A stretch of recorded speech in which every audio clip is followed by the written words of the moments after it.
Welcome back to the Tier1 Podcast. I'm your host, Brent Tucker, owner of FRCC. Go to frcc.shop and use promo code FRCC15 to get 15% off the world's best coffee, cigars, and bourbon. I'm also part owner in Human Performance TRT. Go to HP-TRT and use promo code Tier1 to get 20% off all your testosterone and peptide needs. Let's do it. Or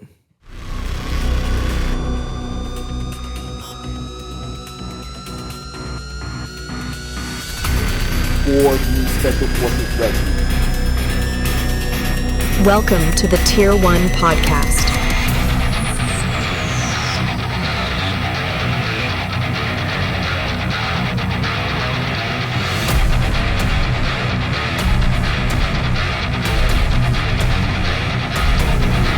This is amazing, dude. Check this out, right? And please consider joining our Patreon for behind the scenes and extra content. Go to Patreon at Tier 1. This episode is brought to you by Elevated Operator. At Elevated Operator, they believe mental clarity, balanced energy, and deep rest shouldn't be hard to find. They should be part of daily life. That's why they craft premium, American-made herbal wellness products. From mood-boosting tablets like Battle Buddies to energizing and calming teas for day or night use. All made in the USA from organic ingredients.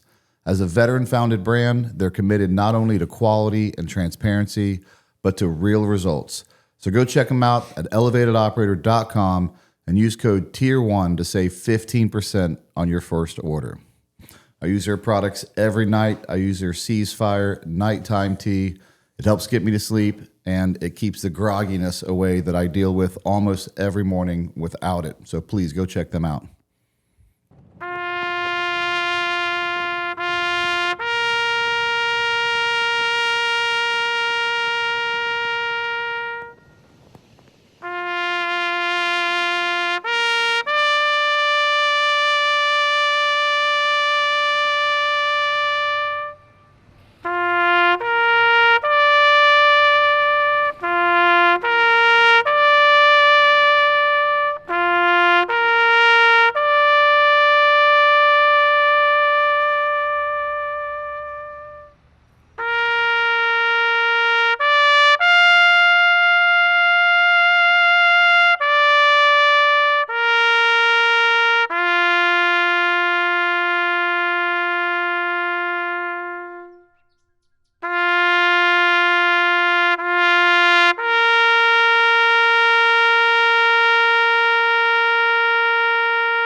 Today's episode, I've been looking forward to this for a while.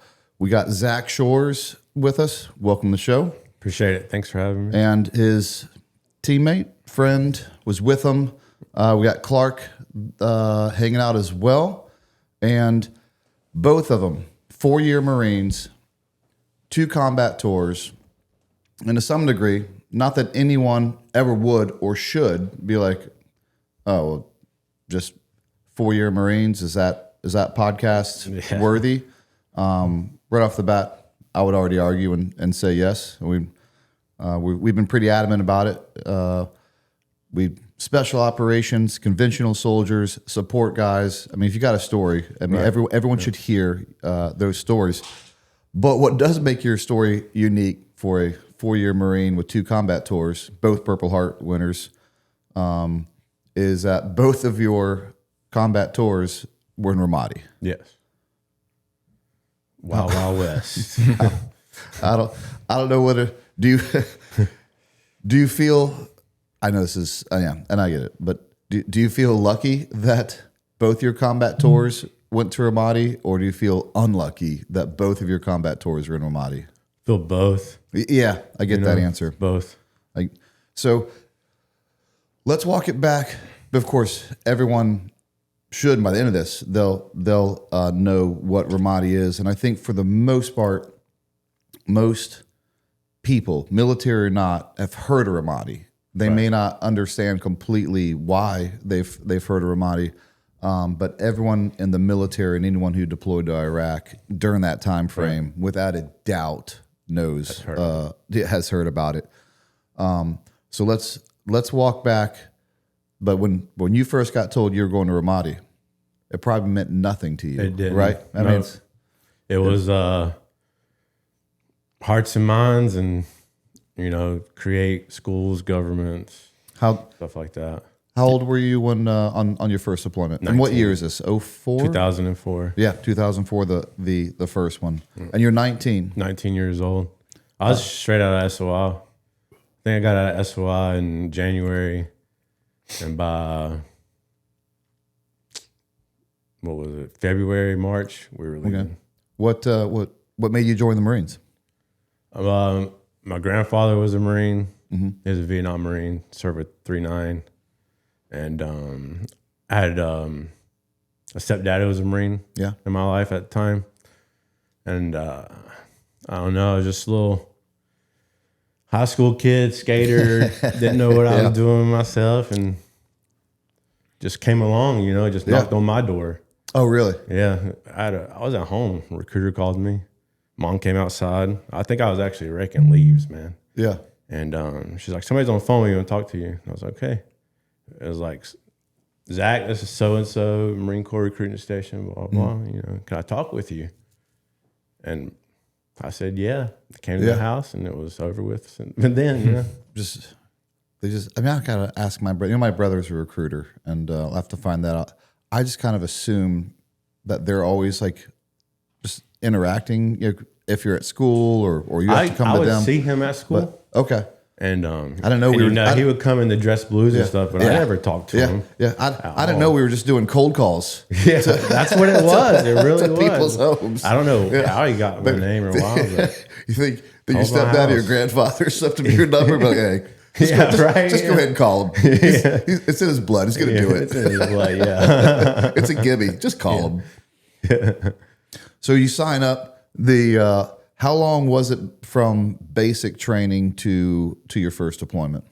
Basically like 6-7 months.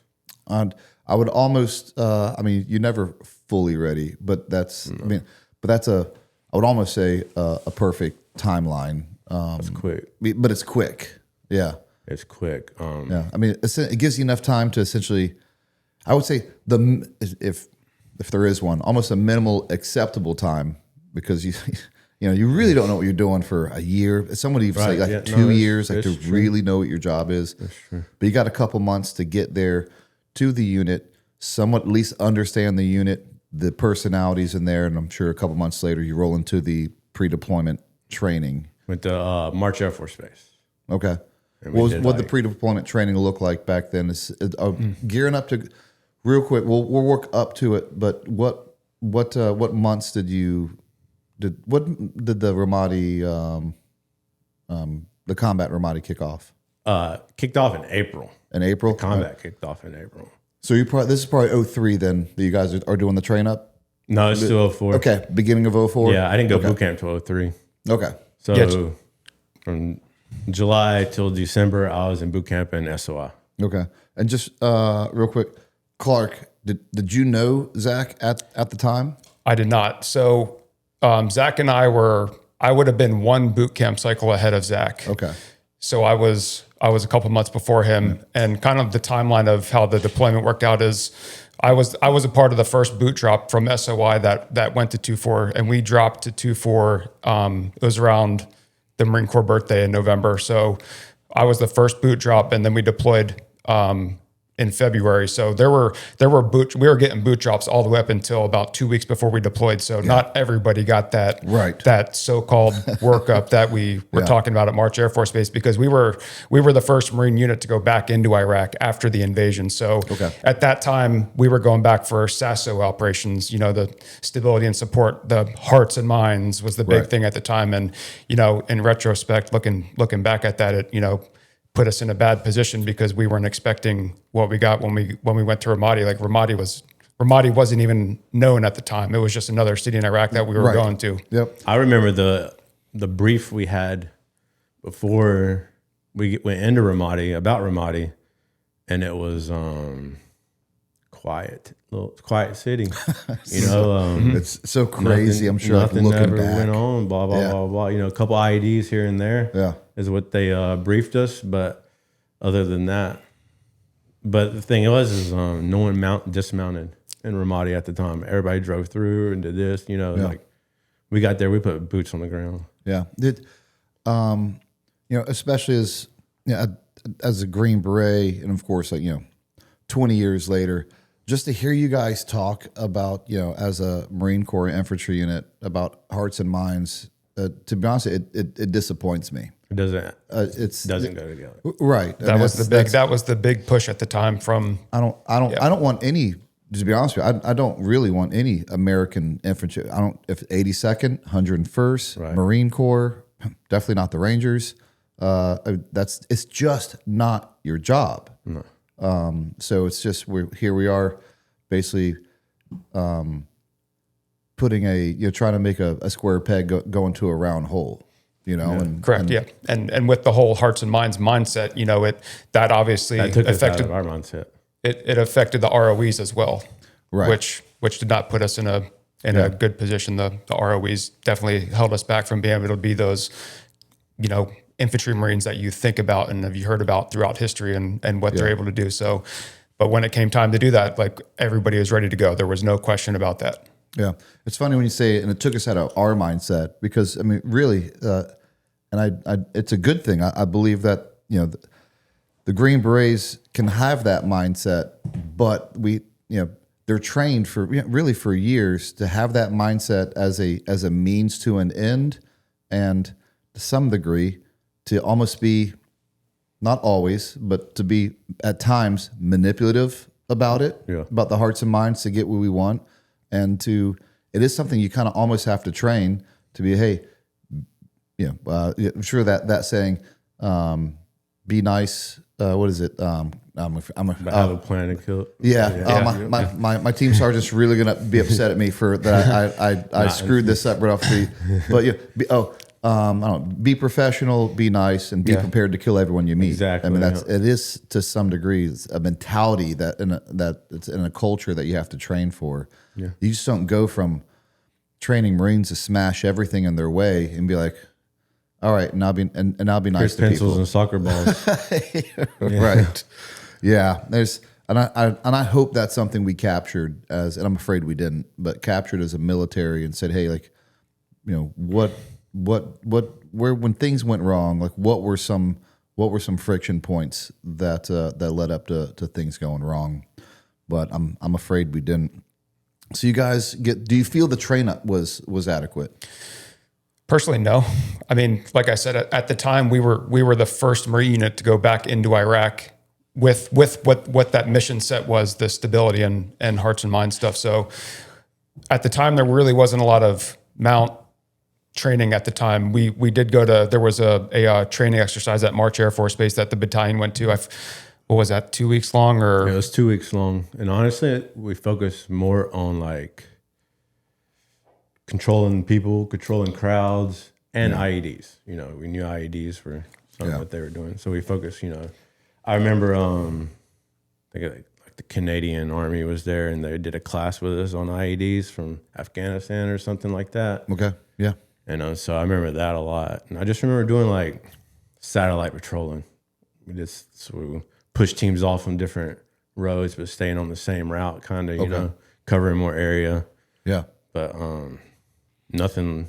Do you? I mean, you've of sorts already covered it briefly, but I just want to make sure that we understand.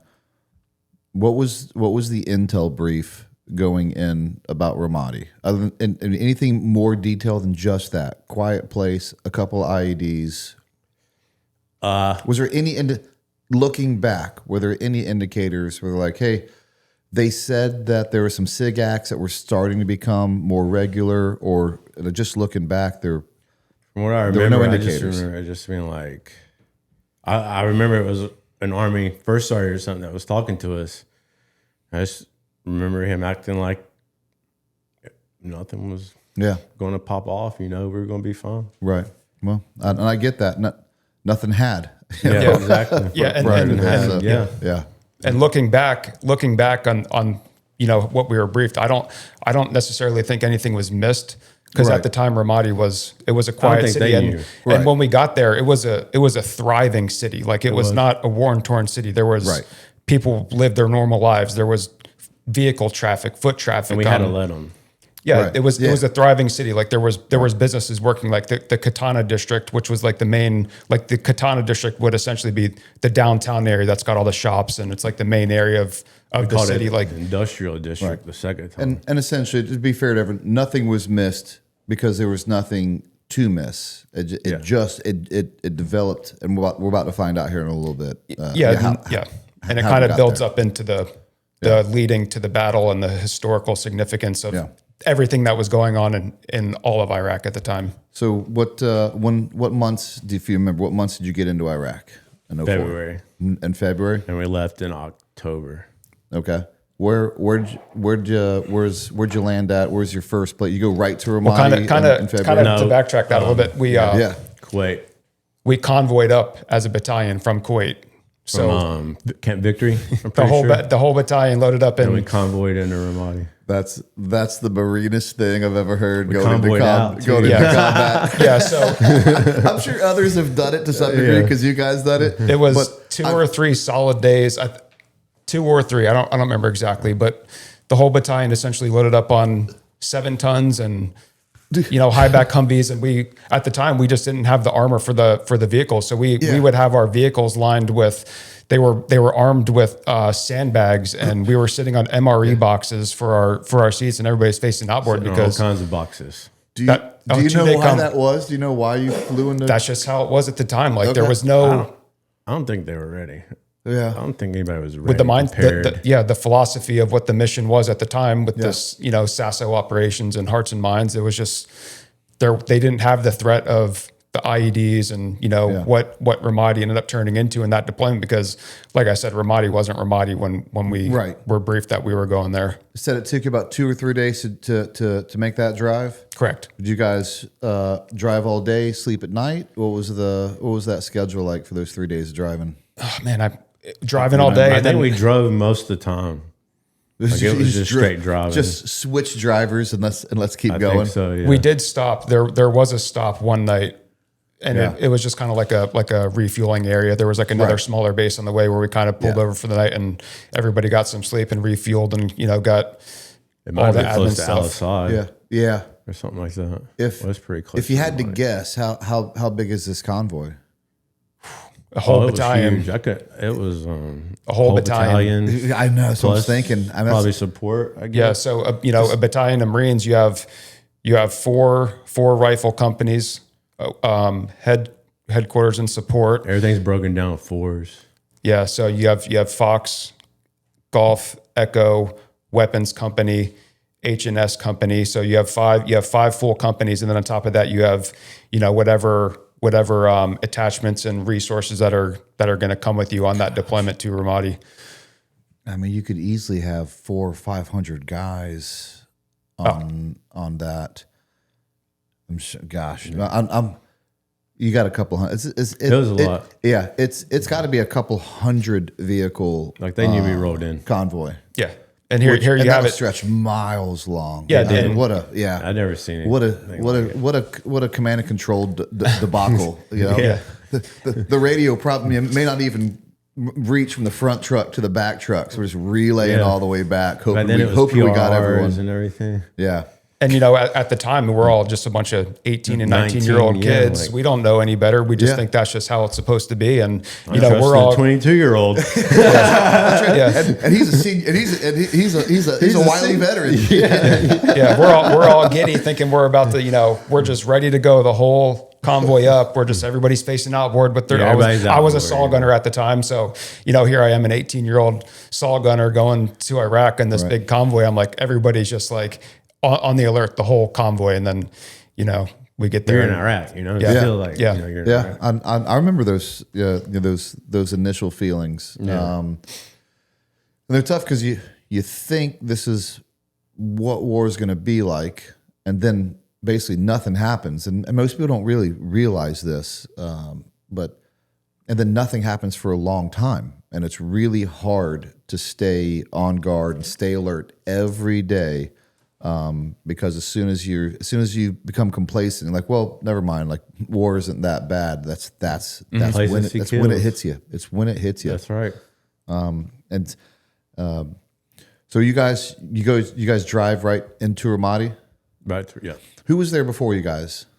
Was anyone there before you guys? Army unit. Oh man, I want to say it was an Army National Guard unit from Florida. Okay. And I want to say there was also like a small element of maybe like the 101st Airborne that might have been there, but I think for the most part there was a element from the Florida Army National Guard that was kind of there because, and that's really all Ramadi needed at the time. Like it didn't need a full battalion of Marines. Do you ever look back and wonder why the Florida National Guard could control these people, but you guys weren't good enough to? That's a joke. That is a joke. I had an answer for it. Did you? I did. Heck yeah. What do you got? I really think it's because we're Marines and they found out Marines are in the city and it was game on then. Yeah. Almost like you think they looked at it to some degree as an escalation, and then that brought people in because of that? Yeah. What do you think, Clark? I think there was a lot of factors that came into play that kind of changed what Ramadi became. And leading up, like from the time that we got there in February, I think it was right around Valentine's Day, I think, from what I remember. And I'm not an expert on this. I don't, Zach has been through, we both have different experiences in Ramadi, but from what I remember, we get there around February, Valentine's Day. And, it was just a quiet town, and we were doing the mission that we were briefed with, and everything was fine. And then things started to escalate leading up into what Ramadi became. And then since then, that's just how Ramadi was. There was no change. It never went back to how it was before the battle started. It was just the same way after that. I think obviously just not being there, you guys would know best, but just thinking about it now from the outside looking in, I mean, that at the end of the day, it still was and I was in Iraq at just a few months after that. I mean, that's the beginning of surge time. Mm-hmm. I mean, that's when things just got really hectic, really bad all over Iraq. Yeah. So I feel like there's a chance that it was just, Ramadi was just a connecting point to the rest of Iraq, that where violence and escalation was on the bad guys' part was just ramping up, and just bad timing on your guys' part. Right. Correct. And I think that what a lot of people don't know is that the Battle of Ramadi in 2004 ties into the push through Fallujah, the first one, Operation Phantom Fury. So there's a little bit of significance between those two battles occurring at the same time and leading up into what happened. So when we go through the timeline, I'll kind of explain that, how everything started to escalate and what happened leading up to that. Yeah. I really want to talk about you said you got there in February, correct? Yes. Roughly. And the fighting didn't start until April, right? Yes. The main battle. The main battle. Yeah, there was ambushes here and there, IEDs here and there. A platoon out of my squad got hit in an ambush probably about a month before April, and all of it went off, and 2 guys got shot, and they put down about 6 dudes. Okay. Crazy story is that the ambush, this goes in ties with the Army pushing through, not putting boots on the ground, is 3 or 4 of the guys in the ambush, their AKs were loaded with blanks. Really? So they would just hit, shoot, and then retreat, and everybody would just keep pushing. Nobody would get out and fight. So, and kind of going back a little bit into that, when we went into Ramadi as our battalion with 2-4, we were the only unit in the city. There was no other attachments there with us. We were alone. So, Weapons Company and HNS were at Hurricane Point. Fox Company, who I was with, was at the Snake Pit, and then Echo and Gulf were out on the eastern edge at combat outpost, kind of controlling the eastern part and like the more central areas. And then my company controlled more like the western edge from Snake Pit to like the Katana district area. So when you break it down, you had 3 rifle companies that were essentially controlling the whole city. And then weapons company was our battalion-wide QRF that would come in there and assist us if anybody had they needed to call for reinforcements, because we were out there on our own. There wasn't reinforcements out in the city to help us. When we went on the like Zach was saying, like when we got in the city, it was boots on the ground. We were going on 6, 7, 8 hour patrols throughout the whole city with no Long support. patrols. We were out there on our own, and we essentially, when we got there, it was just we're putting boots on the ground and we're showing presence that we're here and we're walking in their backyards. Yeah. You know, nobody was doing that. We're stepping through their fields. And at the time we would do these long patrols, they're like IED pushes. Like we were looking for IEDs. Like I remember long days. Oh, look for wires on the ground. Yeah. Right. Well, dang, there's wires everywhere. You know, like There's trash everywhere. Like, yeah. And so here we are looking for wires everywhere. Yeah. We're spending 12 hours out there because we're waiting 4 or 5 hours for EOD to show up to Right. blow up a can. Yeah. You know, that we possibly be an IED. Yep. And you wires never everywhere. typically the only way you find an ID is if when you get blown up by one, and that's essentially what happened to me. It was the end of March. I was one of the first guys in the battalion that ended up getting hit by an IED or having contact, because at that point it was just we didn't really have much action. And the road that I was hit on, the Army guys were like, "Oh, stay away from that road. That's IED alley. That's IED alley." And sure enough, it just was a matter of time before somebody got hit. And Route Nova.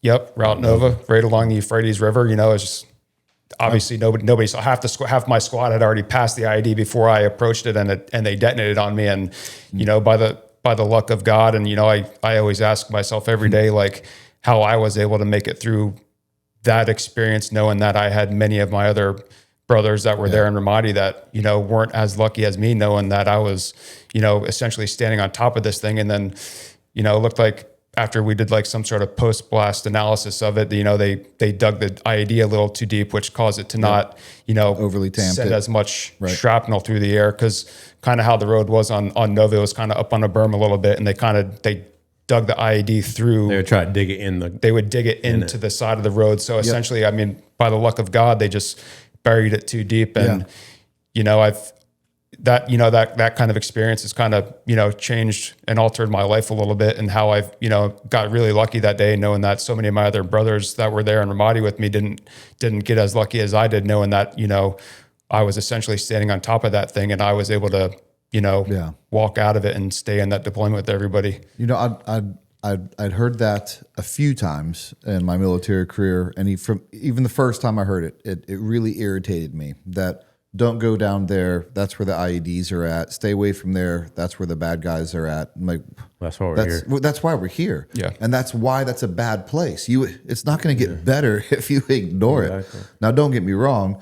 If it's, if we know it's an IED heavy place, well, let's just not willy-nilly drive down it. Yeah. But let's start some sort of planning and progression and some sort of plan to say, hey, what phases, what steps are we taking for it to be different by the time we leave? Yeah. And their idea is just just ignore that place. That's where the bad guys are at. And to piggyback off of that will come back into play when we go back in 06. Yeah. Yeah. I had a teammate once tell me about because another unit had told us that. He's like, could you imagine being a doctor and being told, hey, that's where all the sick people are. Stay away from there. Right. I mean, that's your job. Yep. Our job. So that always resonated with me, and unfortunately, that's not the first time I've heard that. I think our mind would be blown how many times U.S. military units had that mindset. Yeah, and these IED sweeps that we were doing, they were tough. Like they were tough patrols. It was not just an out and come back operation. It was all day. Yeah, they rotated squads, so you knew when it was your turn. I mean, you were expecting 12 hours out there. What were the living conditions like? Well, I lived on combat outpost. Okay, so it was just a small little combat outpost. You know, it was right on the heart of Michigan. Yep. outside of the city, I would say my living conditions and combat outposts were pretty shitty. Yeah. Did you at least have a gym? We did. Never had time to go to it.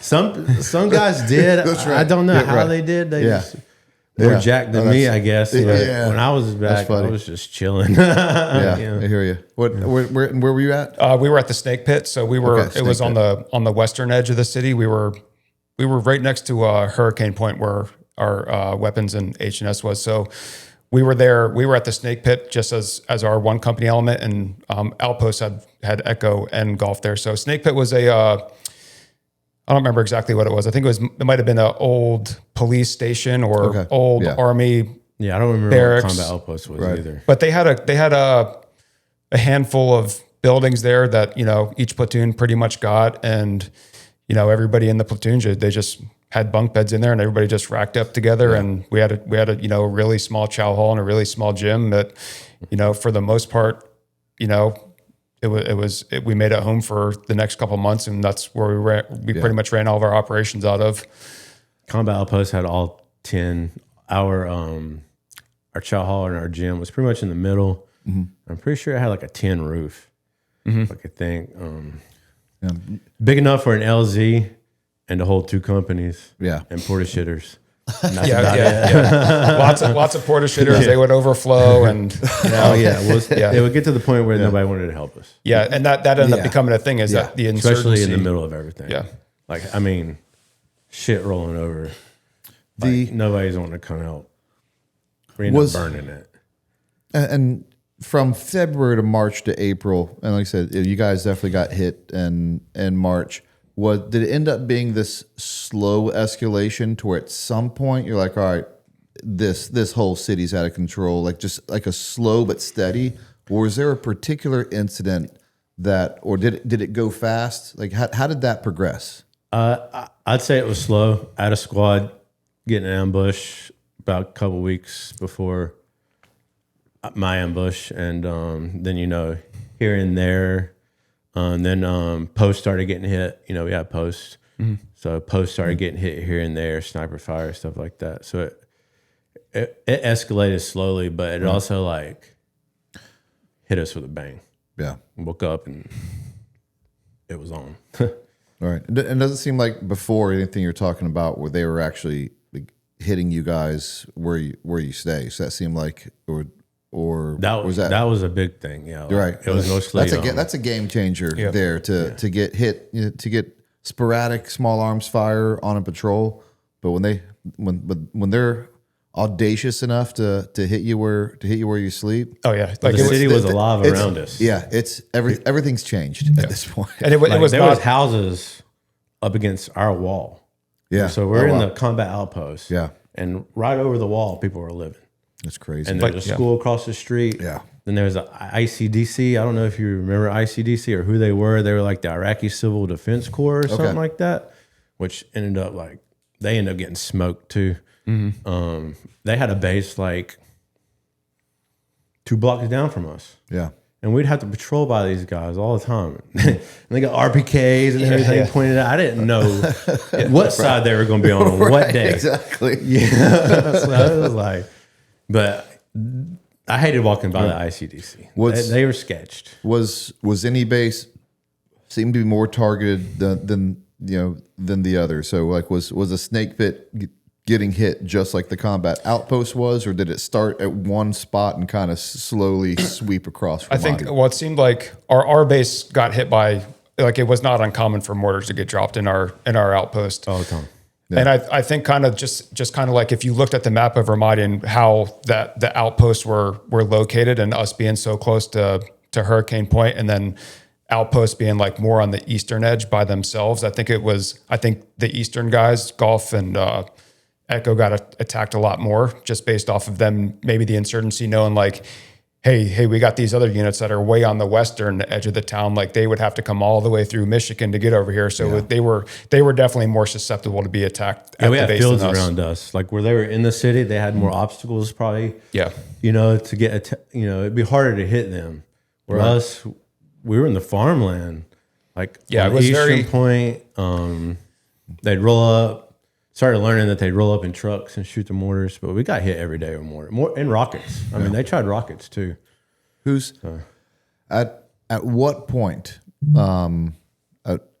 Whose decision was it? And at what point, like, you know what? It's out of control, and we have to clean out this whole city. Honestly, like that didn't even happen until the battle, because there were like you just asked, there were things that it was escalating. Right. It was starting to escalate. They were getting to attack us more, and I got hit the end of just watching us and seeing how we react to everything and learning off what we do. Yeah, like after I got hit, when I got hit on March 21st of 2004, and then the next night they attacked a convoy that was driving through the city, and in that convoy, the insurgents, it was a well-coordinated ambush, RPGs front and back, small arms fire onto the convoy, and one of the RPGs that they shot at the time, all the Humvees that we had, they were just high back Humvees. They weren't up armored like they were when we went back in 06. So we're riding around these vehicles that didn't have armor on them, or even the doors. They didn't have windows. They were just the armored doors that kind of just like protect the driver's seat. And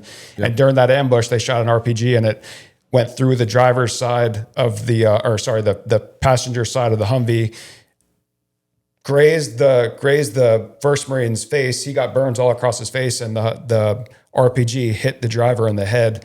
It ended up being a dud RPG, but I mean, you can only imagine what the effects of that would be. And essentially, I mean, that it was catastrophic. I mean, the driver was killed right away with that attack. And I get hit the day before. Then this ambush happens the next night, and then there's a series of things that start leading up into what happened on the 6th. So, like you just asked, like there were little signs that things were escalating, but there was never one thing saying like, hey, this is what shit's about to break bad. Yeah. And right. So still in my mind, I was thinking, well, this is Iraq. Right. So obviously this stuff's going to happen here and there, like we were told, but right. Yeah. Here at the Tier 1 Podcast, we're excited to have Tasty Gains as a sponsor, a company with values that aligns with ours. I take their products every day, 3 times a day. And if it wasn't a product that I didn't take personally and believe in, and a company with integrity, then they wouldn't be sponsors on this show. Creatine helps the body produce more ATP, which is an energy molecule that your entire body runs on. It helps improve your physical and mental performance in all aspects of life. Let's be honest, creatine powder sucks to take every day. With the creatine gummies, you can take them with you anywhere, and they taste great. Every batch is third-party tested, so you know you're getting exactly what you pay for. Go to tastygains.com and enter the promo code Tier1, that's TIER, the number 1, and get 20% off your order. So how'd we get there? So I remember from what I remember, and just reading a lot of books, like during this time, Fallujah was popping off too. So there was everything going on in Fallujah. That's where all the resources, that's where all the companies were going. There was, I mean, if you look back at that first push through Fallujah, there was, five companies that were there, or maybe battalions that were there pushing through. So essentially that left us in Ramadi totally exposed. We were essentially on an island all by ourselves with no support whatsoever. And I remember, I forget who it was. There was somebody in the battalion. They did a raid one night, and they ended up, wrapping up this HVT that ended up being a high-ranking member of the insurgency. And I guess this guy had flooded Ramadi with all of these insurgents, and without us knowing it. And they were planning a 3-day jihad against us. And it was going to be simultaneously to when the push through Fallujah happened, knowing that everything else was going on in Fallujah, and that we were there by ourselves, and we weren't going to have all those assets and support there with us. So once they wrapped up that HVT, the rest of the insurgents that were in the area kind of, got to, they put their heads together, and they start thinking like, hey man, like he might tip them off that they got this 3-day jihad coming. And essentially because we wrapped up this HVT prior to when the attack was supposed to happen, it ended up kicking off before they actually planned it to happen. Okay. Yeah, that makes sense. So yeah, and like I said, there's a lot that went on behind the scenes, and with the Fallujah stuff on why all this kind of happened. I've always been known it's been tied to Fallujah. Like, I'm not sure how exactly, but I was, right. Do you guys feel, or maybe you know or don't know, that this insurgency in Ramadi, because for the most part, like I said, between the unit that was there before your first 2 months, of course it escalates. Do you think a lot of the insurgents or the insurgency came from outsiders getting pushed into Ramadi? So really, which if that's the case, that's really unfortunate of sorts, because it gives Ramadi and the people of Ramadi kind of a bad name when it's all these agitators from the outside. Right. And it was coming in. It was you know what, I learned that a lot more my second time. Yeah. Than I did my first.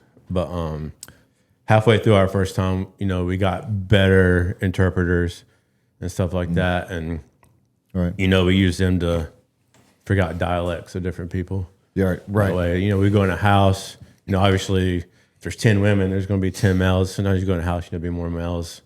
Interpreters would figure out the dialects, like, hey, pick up on that. Here, he's from north, Yeah. north or whatever, blah blah blah, and then that's how we would. And I almost say that to some degree. I say that, you know, give the people of Ramadi a bad name, but I'm also a little bit harder with my viewpoints. I don't care if outsiders come in your town. You're still responsible for your town, and you allow these outsiders to come to your town, and you didn't say anything, and you didn't scared. and you didn't kick them out. And I get it. Like they were scared, but it's your town. It's your town. Yeah, at some point you have to protect yourself and your people, or else bad things happen. Like, I don't know, a massive fight between the Marines and these insurgents is not going to make your town safer, and it's going to be a horrible place to have your family. And I heard Ramadi was like a retirement area for like Saddam's regime and stuff like that. So that being said, you know, there should have been a lot of guys there that were willing to pick up arms. Yeah, they're willing to pick up arms, had picked up arms before, and they have something to fight for. You know, this peace. Sometimes you have to fight for a peaceful life. You know, and it sounds ironic, but it's true. That's what history's taught us. That's right. That's what history's taught us. So again, you know, how did we get there? How did we get to Ramadi, the Battle of Ramadi as we know it? So kind of like I was just explaining, we had this whole build up the last week of March into the first week of April. And even that first week of April, my squad we were going out to set into an ambush, because we would do that every night. And we would set up these ambush sites along the Euphrates looking for guys playing insurgents. Same thing. Yeah. And we did work a lot on the Euphrates at first. I just think it was boots on the ground. We were getting in there, we were making a presence, we were walking through. We were walking your streets, we were walking the yards, we were walking your farmland, we were walking your city. Right. And they were watching, and I don't think they liked it. That's just what I think. I mean, you know, and we're Marines and we're Americans, you know. Game on. Yeah. And then the insurgents, knowing that we were going to be vulnerable there, not having the assets and support that we would need in there in an area, because it was all in Fallujah. Everything was in Fallujah, and rightfully so. Like, those dudes went through hell in Fallujah. Yeah. Half of my SOI class went to Fallujah in First Marines, and you know, I remember there was a guy I went to SOI with. His name was Cody Alford. He was a Marine Raider, and he was on the Sean Ryan podcast, and he was talking about, you know, he's in Fallujah, and while he's in Fallujah, he's hearing about how half of his SOI class is, you know, killed in Ramadi, and you know how we just went through absolute hell there, and you know, they did in Fallujah too. Like they needed all that support, because they did just the style of the push that they did there. It was required, and it wasn't necessary in Ramadi at the time. But we were vulnerable for sure, because we didn't have any of those assets and support that we would have needed for the fight that was, you know, waiting for us. If you guys remember, did you lose anyone up until April? Yes. I know you guys have been shot. The Marine that was hit by an RPG, that the convoy was attacked. Okay. You know, I had already been wounded at the time. There were several other members of the battalion that had already been wounded, but I think at that time we might have just had one KIA, maybe two. I honestly don't remember the numbers off the top of my head, but it was definitely one. And that Marine, Lance Corporal Dang, he was one of our combat engineers that was attached to the battalion. So I think he was the first KIA for the battalion. But at that time, the battalion we had already been in combat, and we had already, had several Purple Hearts throughout the companies and battalions. First KIA I remember was an engineer. His name was Wiskowicz, and he was attached to us, and he was hit by an IED, and we were the QRF platoon at the time. Okay. So we had to roll out there and everything, and that's the first actual KIA I remember. And it wasn't too long after that when everything popped off. I think actually about a week after that, second squad got hit in ambush, and then a couple weeks after that, I got hit in ambush. Yeah. And that was and then it didn't slow down. Then that's just how Ramadi was. slowed- Yeah. And Ramadi now it's the new became norm. Ramadi. Right, yeah. Yeah. It became, At its height, and that's something you don't completely learn. We just read the news articles. Like for me, up to this point, because you don't get a chance to ask a news article or anything. Right. And it's almost to some degree until I'm reading this or hear between reading it and hearing it from you guys, like the level of manpower between Fallujah and Ramadi. To me, they seem similar because they're just historical battles in Iraq. But just hearing you guys talk about, it sounds like Fallujah had a lot more not just resources, but manpower thrown at it. And Ramadi was just us. Smaller, just you guys. Just us. Yep. Yeah. and we did the same thing a lot. Like we try to change up our patrols and stuff, but like I said, these IED sweeps, that allowed them to watch us and learn our moves. And that's what ended up working into how they ambushed us the way they did. Yeah. If you've ever been to any of my tactical training classes, then you know how adamant I am about the use of white light and the importance of a quality, high-powered tactical light. That's why I use Cloud Defensive Tac Lights. You can't hit what you can't see, and neither can the bad guys. Clearly identify your target and simultaneously overwhelm his vision with hundreds and even thousands of lumens. Get serious about defending yourself and your family, and go to clouddefensive.com and use promo code Tier1 to get 15% off your order. And they will donate 15% to FRCC's nonprofit, the Cat2 Foundation, which provides free training and support to first responders across the country. Did it get to a point, because I believe you said it before we started, I think, how many Purple Hearts were given out? 270, I think. 260 to 270. That's 200 and something for sure. That's It's a lot. From my guess of the battalion moving forward of your manpower. That's half the battalion. Half the battalion. I think, and it might be more than half the battalion. I don't know the exact numbers, but it's impressive numbers. And we were a small battalion at the time. Yeah. See, I was after SOI, I got sent to 1-3, I think it is, out of Hawaii, and they ended up going to Fallujah. So no matter what, I'd have been in Fallujah or Ramadi. Same with me. Because I would have been in one or the other, no matter what. Half of my SOI class went to Fallujah, and I always think to myself, like, I would have been screwed either way. I'm in Hawaii. I'm like, heck yeah, man. I'm in the Marine Corps, up stationed in Hawaii. and they're like, you're going 2-4. And I was like, 2-4. And then in my head was like, oh, maybe I'm going back to Camp Lejeune. Cool, I'll be closer to home, Yeah. Oh, nah, you're going to Pendleton. They're going to Iraq. They don't have bodies. Yeah. They need you guys. It was a big deal. They were telling us that, like, my SOI class was supposed to go to 2-4 originally, and they ended up sending us to Hawaii anyway. Yeah. So then we get to 2-4. And so we were probably in Hawaii for like 3 weeks too. So was there any point where at least some resources like started to come in where, I mean, at some point the regional command or someone had to look what was going on to Ramadi and say we got to push something to these guys after April. Yeah, I remember seeing there was they weren't in the city with us, but there was an army unit. I think they might have been at Camp Ramadi. Next day, and there was combat outpost was full of LAVs and Bradleys. Tanks. Bradleys were like a saving grace once the Bradleys showed up. But at the time, like if you needed support, the Bradleys weren't in the city with us. Like they would have to drive into the city to come support you. And I think after April, they ended up just staying in the city to be able to support and get to us quicker. If you would, I know it's a general question, but answer what it means to you. What was it in April that that finally got their attention? What was April like? I'm not sure. Oh, what was it like for for us? For you guys? It was full out gun battles.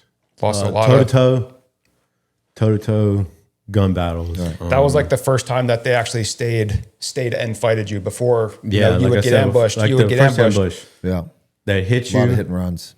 Yeah, Fake rounds. They bounce. Army pushed through. Whoever would come through would always push through. I remember them telling me that in the brief. We get hit, we push, we keep pushing. right.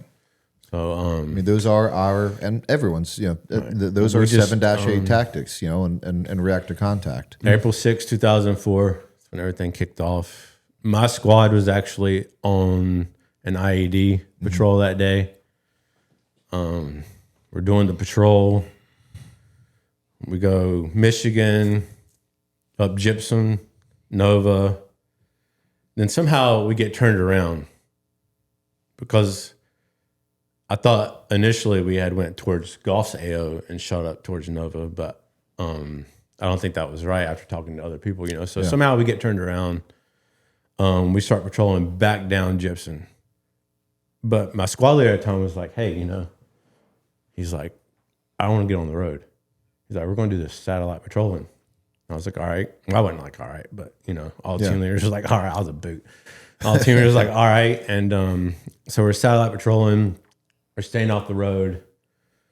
Then all of a sudden we get close to Michigan, and we've been out all day. Our heads are like, God, we're almost there. Let's get back. Right. We're almost there. Well, we come up, and at the time, one of my seniors, Lance Corporal Ote, he's in a confrontation with a guy.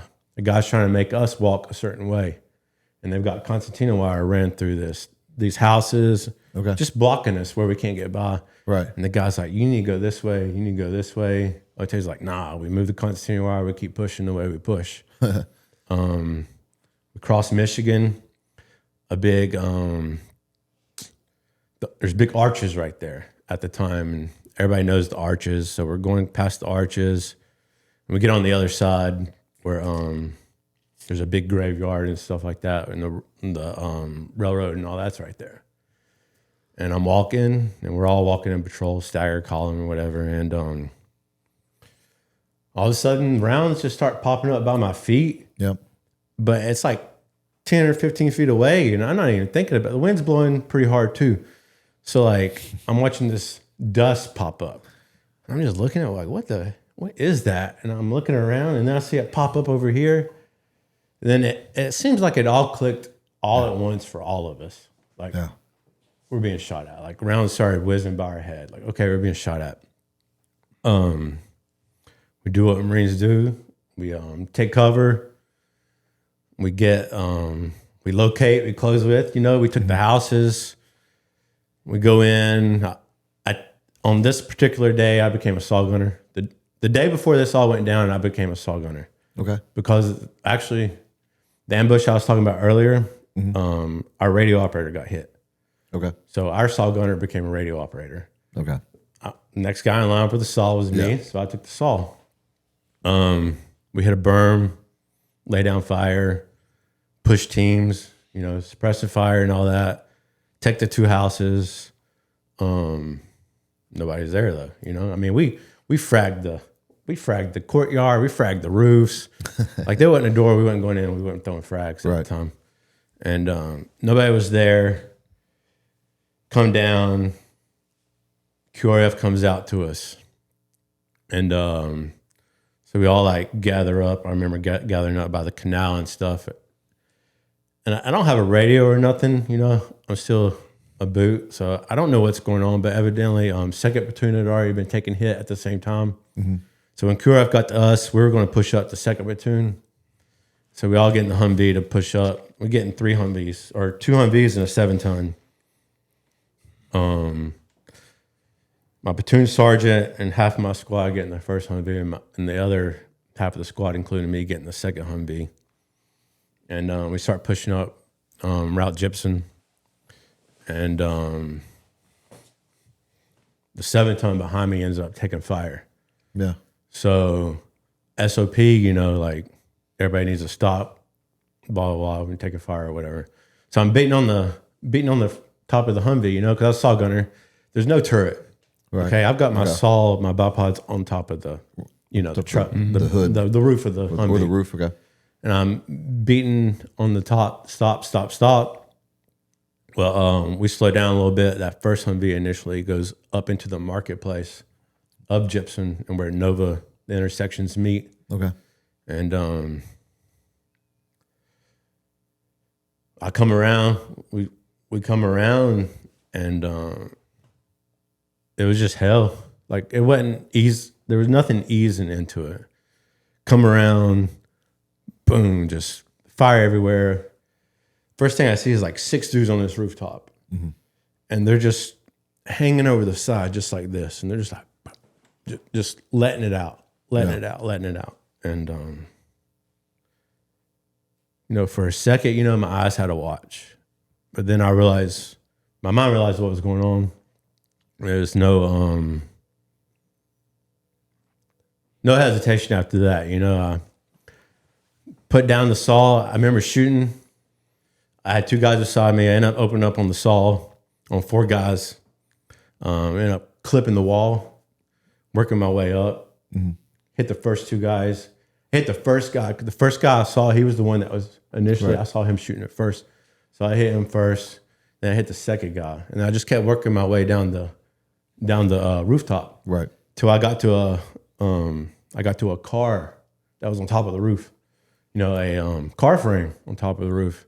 Then I started trying to hit guys through that. And you know, I've got my buddy Downing and my other buddy Thal next to me. They're shooting. Squad leaders shooting. Bullets everywhere. Like, I don't know how to describe it. Like, just bullets everywhere. Like, all which way, left, right, front, back. I didn't know what bullets for what. I was also in my zone. Like, I was in my zone. I knew what was going on around me, but I knew where my targets were. Yeah. And so that's going down, and then boom. I don't know what made me look down, but I have to look down for a second. As soon as I look down, I watch bullet fragments hit my leg, which is crazy. Like, I literally watched it go into my leg. Yeah. And I was like, oh shit. And then I was letting everybody know, like, yo, I'm hit, you know? And I'm just had reloaded after that went down. Mm-hmm. And now I'm hit. Now I'm letting them know I'm hit, and I'm just watching myself start to bleed a little bit. Yeah. And then RPG. I mean, direct hit. My Humvee actually had body armor on it. Is why I'm still talking today. Yeah. We had side panels, and then it was a truck. It was a truck Humvee, you know. Okay. So in the cab, they actually had put a steel plate where all the shrapnel would have came through. Yeah. And it would have ripped me apart. And you can see, like, I mean, there's like inch indentions in this steel where this RPG had hit, you know? RPG hit. I'm out cold. Like, I get knocked out. Come to, I mean, like, I don't know why. Initially, my legs, I don't know why I did that, but I come to, and I stood straight up. Well, I didn't sit straight up. I sat straight up. You know, still I can't hear nothing. So I'm feeling my legs, and there's just dirt everywhere. Yeah. There's freaking dirt everywhere. Come to, and then boom, rounds start coming off again. Yeah. And they're everywhere, every which way. There's rounds so hard. They're hitting the Humvee, and the Humvee's vibrating. And I really and so all I could do, I tried to grab the saw. Yeah. Saw barrel's split. Saw's blown up. Yeah, it's done. So all I do is lay back down, take cover, I literally laid on my back. That's all I could do. Yeah. Because forgot to mention this before, but we had detainees in the Humvee with us from the first firefight. We ended up taking guys because I think they like hid their weapons, you know, and then came out and tried to play the part like, oh, we didn't do nothing. Right. But we ended up taking them anyway. They were left in the Humvee. I think they ended up getting killed. They didn't care about them at all either. So come to just massive amounts of bullets hitting the rounds hitting the Humvee. I just remember Ote yelling, "Get the fuck out of the truck!" And I didn't hesitate. Jumped up, got out of the truck. We took cover on this little wall that led into a building. So we're in this shed trying to get into the house now. Well, the door we're trying to get through, we can't get through. Right. Trying to get to a defensible point. Trying to get on the rooftop. Okay. Trying to get to a defensive point, trying to hit the rooftop. Couldn't get the rooftop. Door had been, whatever. Door was like concrete shut or whatnot. I don't know. So we get stuck in this little building and we just fought our way in that building. You know, guys are rolling.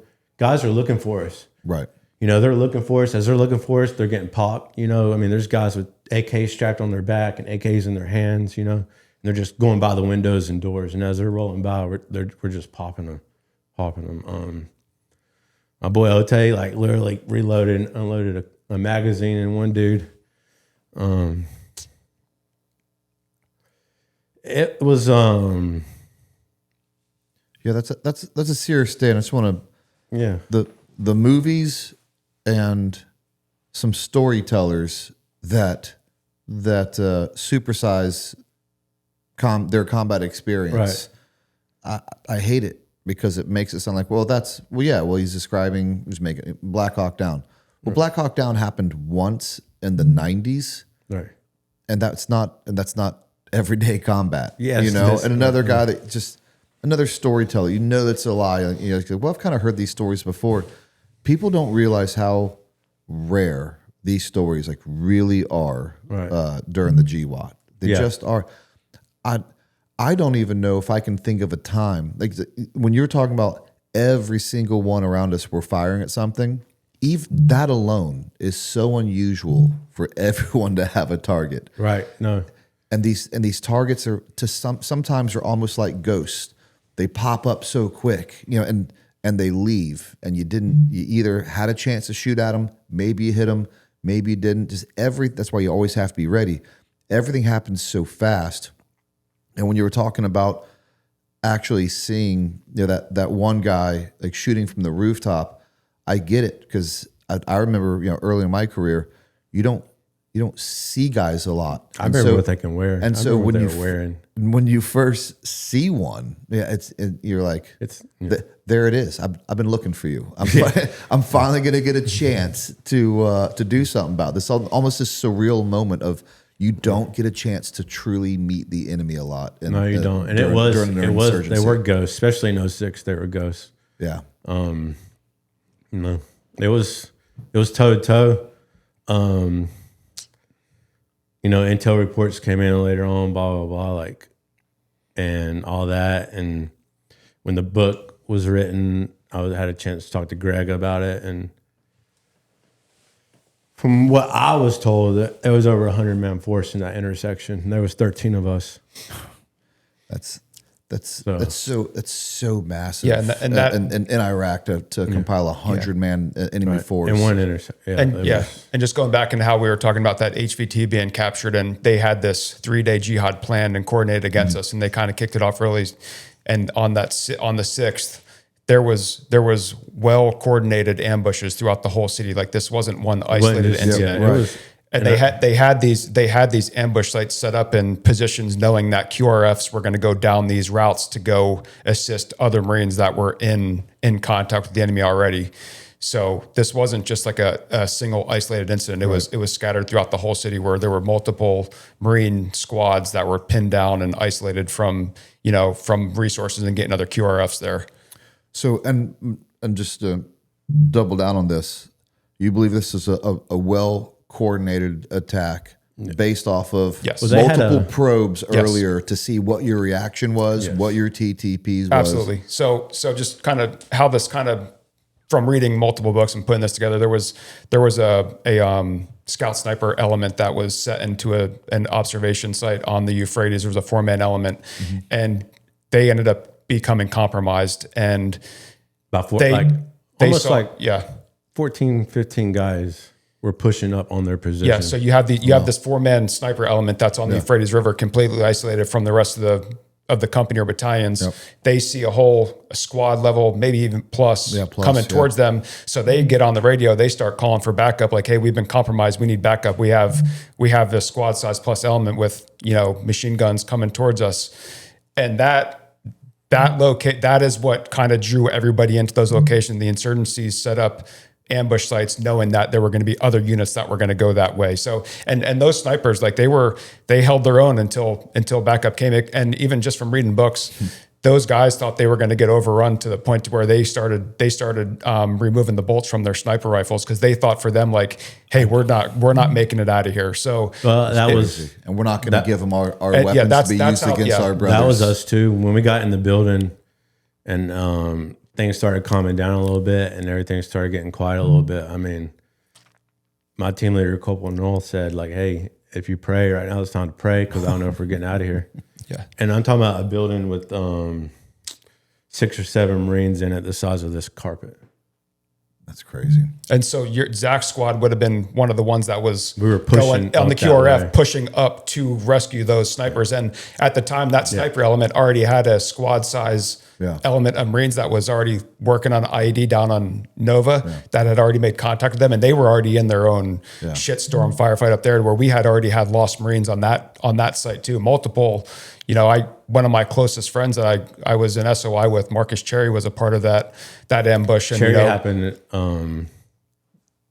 Cherry was in the 7-ton that had got hit when I was trying to get everybody to stop. And so that 7-ton ended up staying back there. Okay. And did you know it at the time? No. But no. When radios, our radio operator was killed instantly. Was he really? My ambush was in a T intersection. Across Michigan, there was a Dishka 50 cal that was pointed straight down the road. And that first Humvee came in, and that 50 opened up on it.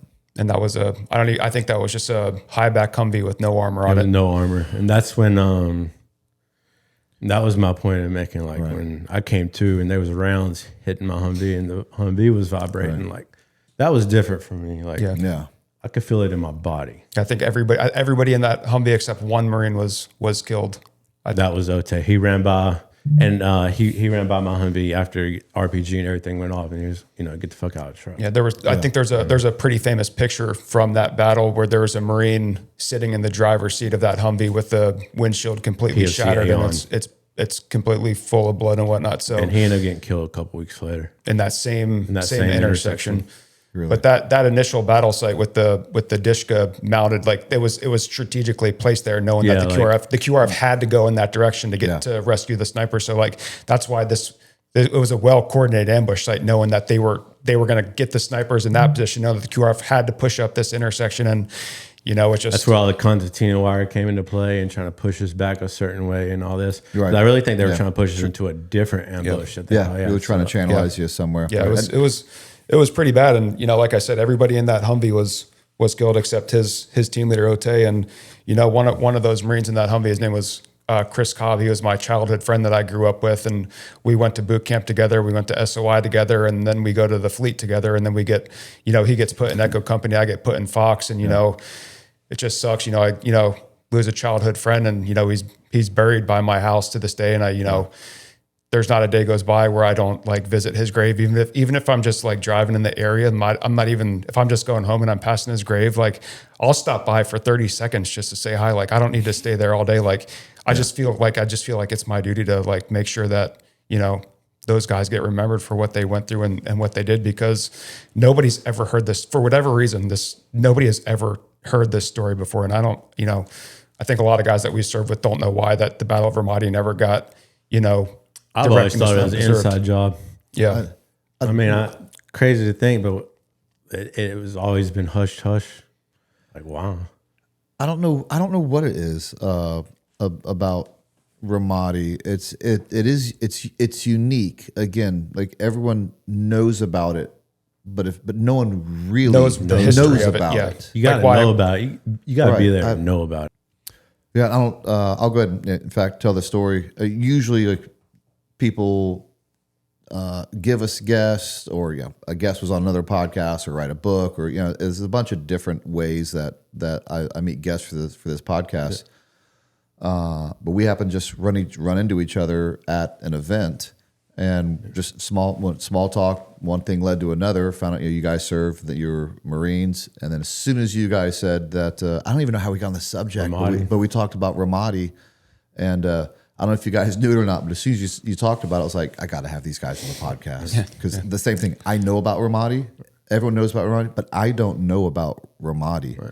So I couldn't wait to some degree to invite you guys on the podcast, and I was really hoping you would say yes for this same exact reason. It needs to be told. Absolutely. And these guys' names need to be mentioned. These guys' names need to be told. I have a lot of brothers that didn't even get to put up a fight.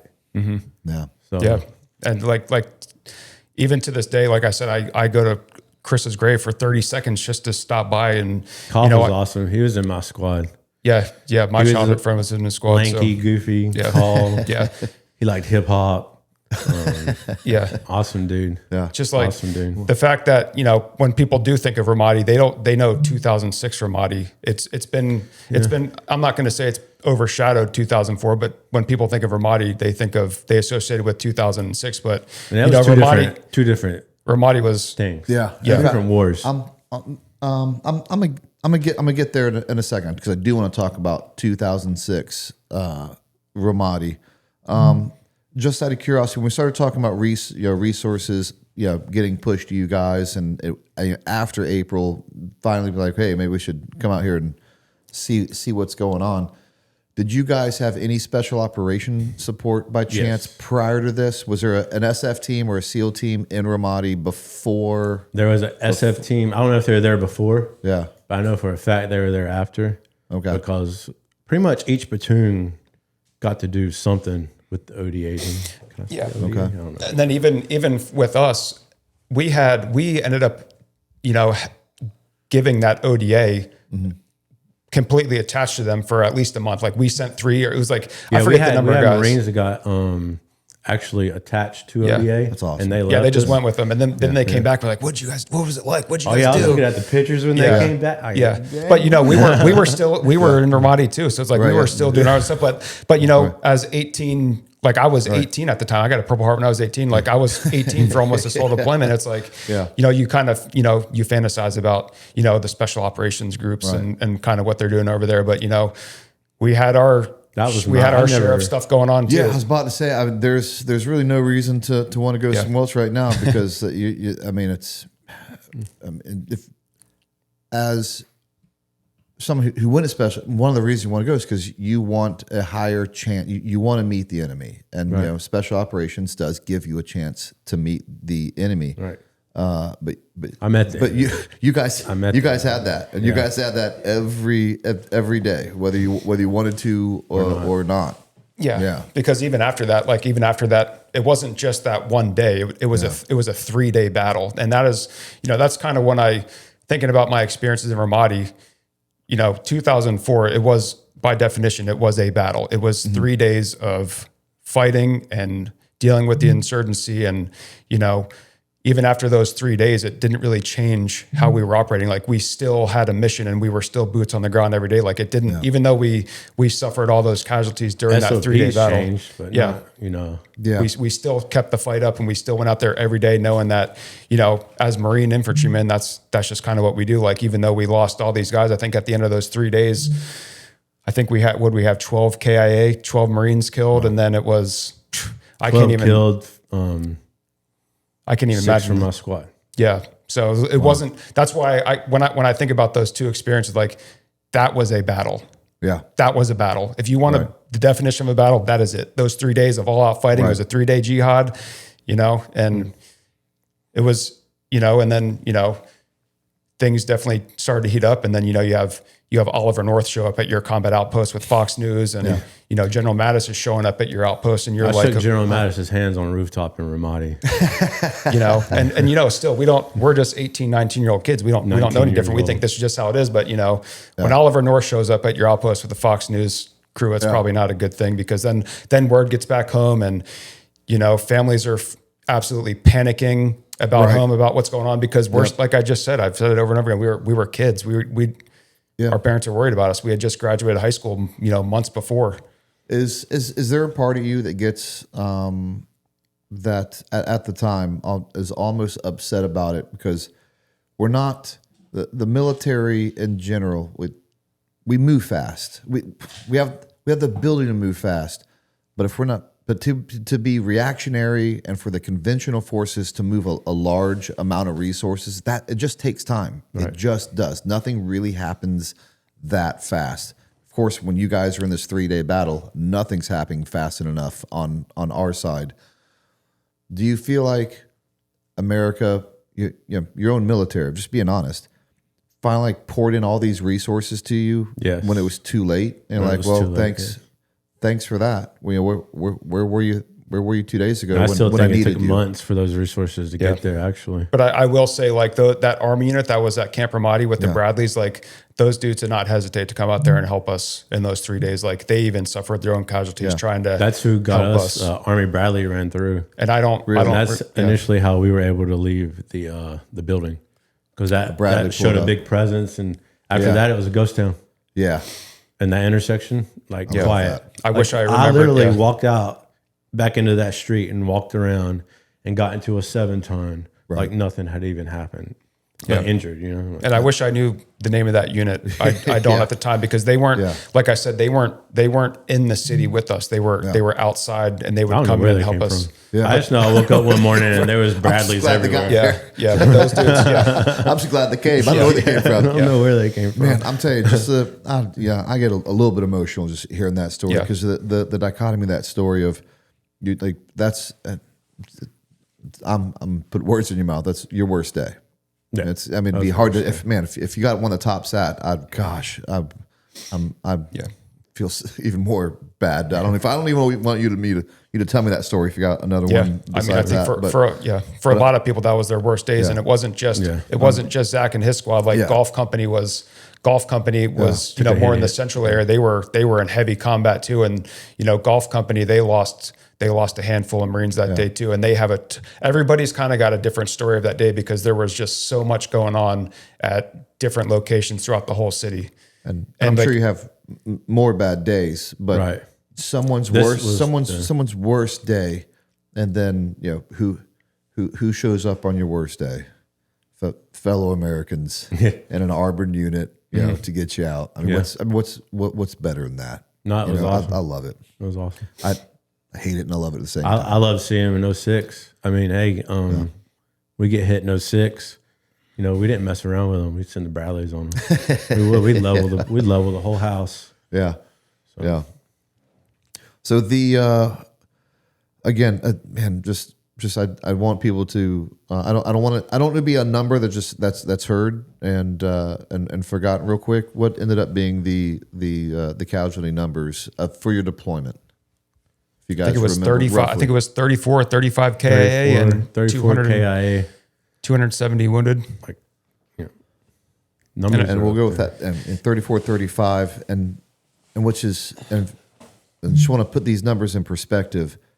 3 days of that were really the Battle of Ramadi, and you had 12 killed during the battle, and that is every couple hours you're hearing about another friend that's dead for 3 days straight. Just to put in perspective, and toe-to-toe combat. Like those 12 bodies were all. But in those 7 months you were there, that was a third of your losses. It was still. There's still another 2/3 of those losses happened outside the Battle of Ramadi. And that was still fairly on in the deployment. So after that, everybody's thinking to themselves, like, how are we going to survive this? We still have the rest of this. And then I think they started bringing more people in. Actually, like after that, like I know they get over the intercoms a lot and talk shit to us or to try to get us to go home. I heard rumors one time that there was flyers out in the city saying that any Marine wants to bring his pack and turn it in, we'll give you a flight home. I'm not sure if that's true or not, but obviously nobody did it. But all kinds of crazy stuff.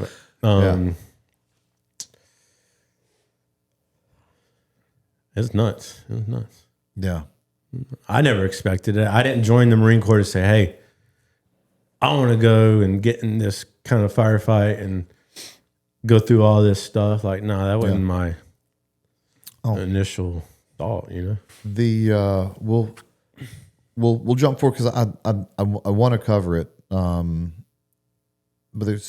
I want to cover the 06 Ramadi as well. But I know it's important you guys to cover because the 06 Ramadi for some reason gets a little bit more. I'll say it. My CO wrote a book on it actually. My guess. I think it has to do with Jocko talking about Ramadi a lot, does. and Chris Kyle, right, and the Chris Kyle stuff, and then especially talking to you guys to find out that wasn't. But we'll get there. Mm-hmm. That was my guess, and I think you agree with that a little bit of why 06 Ramadi gets talked about, but 4 Ramadi sounds pretty wild and needs to be talked about. Right. When you get home from that deployment. It's just a wild deployment. It was. What do you? And I get home and what's the first thing you do? Do you remember? I remember I got home in California. Well, I'm not from Cali, but we got back to California. Yeah. My mom, my stepdad, my sister were there. Mm-hmm. We all went out to eat. Yeah. Went out to eat. Actually, a couple other guys from my squad. Yeah. That was the first thing we did. Went and ate. Yeah. And What'd you have? Do you remember what you had? Hometown buffet. Hometown buffet. Clark, it's always a fun question of sorts because people remember. It's funny. I don't remember a lot of meals in my life. There's a couple just got back meals that I remember. Do you remember what you first did when you got back? If I had to guess, I remember my mom came out and visited me. Like I said, we were stationed at Pendleton. Yeah.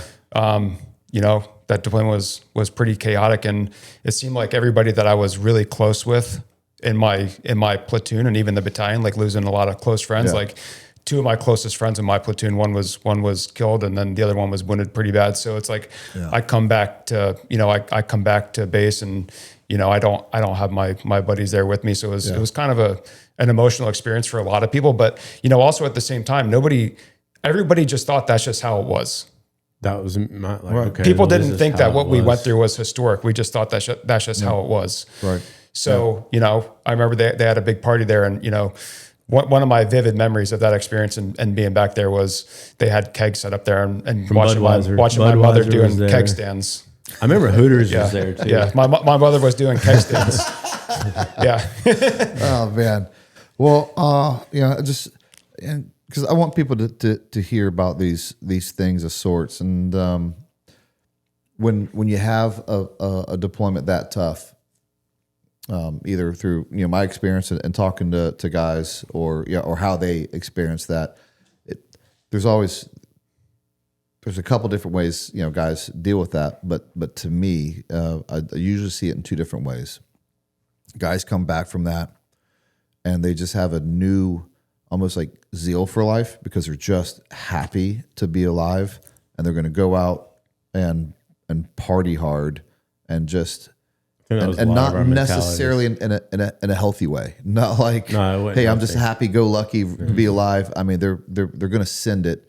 And then the other part of that is some guys just get really, they go into kind of a reclusive state, and they don't want to party and they don't want to feel alive because they almost feel bad that they are still alive. Yeah. And then oddly enough, really the third one is the guys are out having a really good time. Like at some point in that night, they revert back to the other one because it's just a facade to trying to kind of like cover up this how bad you feel about losing friends. Mm-hmm. How do you feel like you dealt with all those losses? I haven't. I still deal with it. Yeah. I mean, every day. I mean, I think about what I just told you every day. Yeah. And like I said, I've been to Ramadi twice. But I think about that one day every day. Yeah.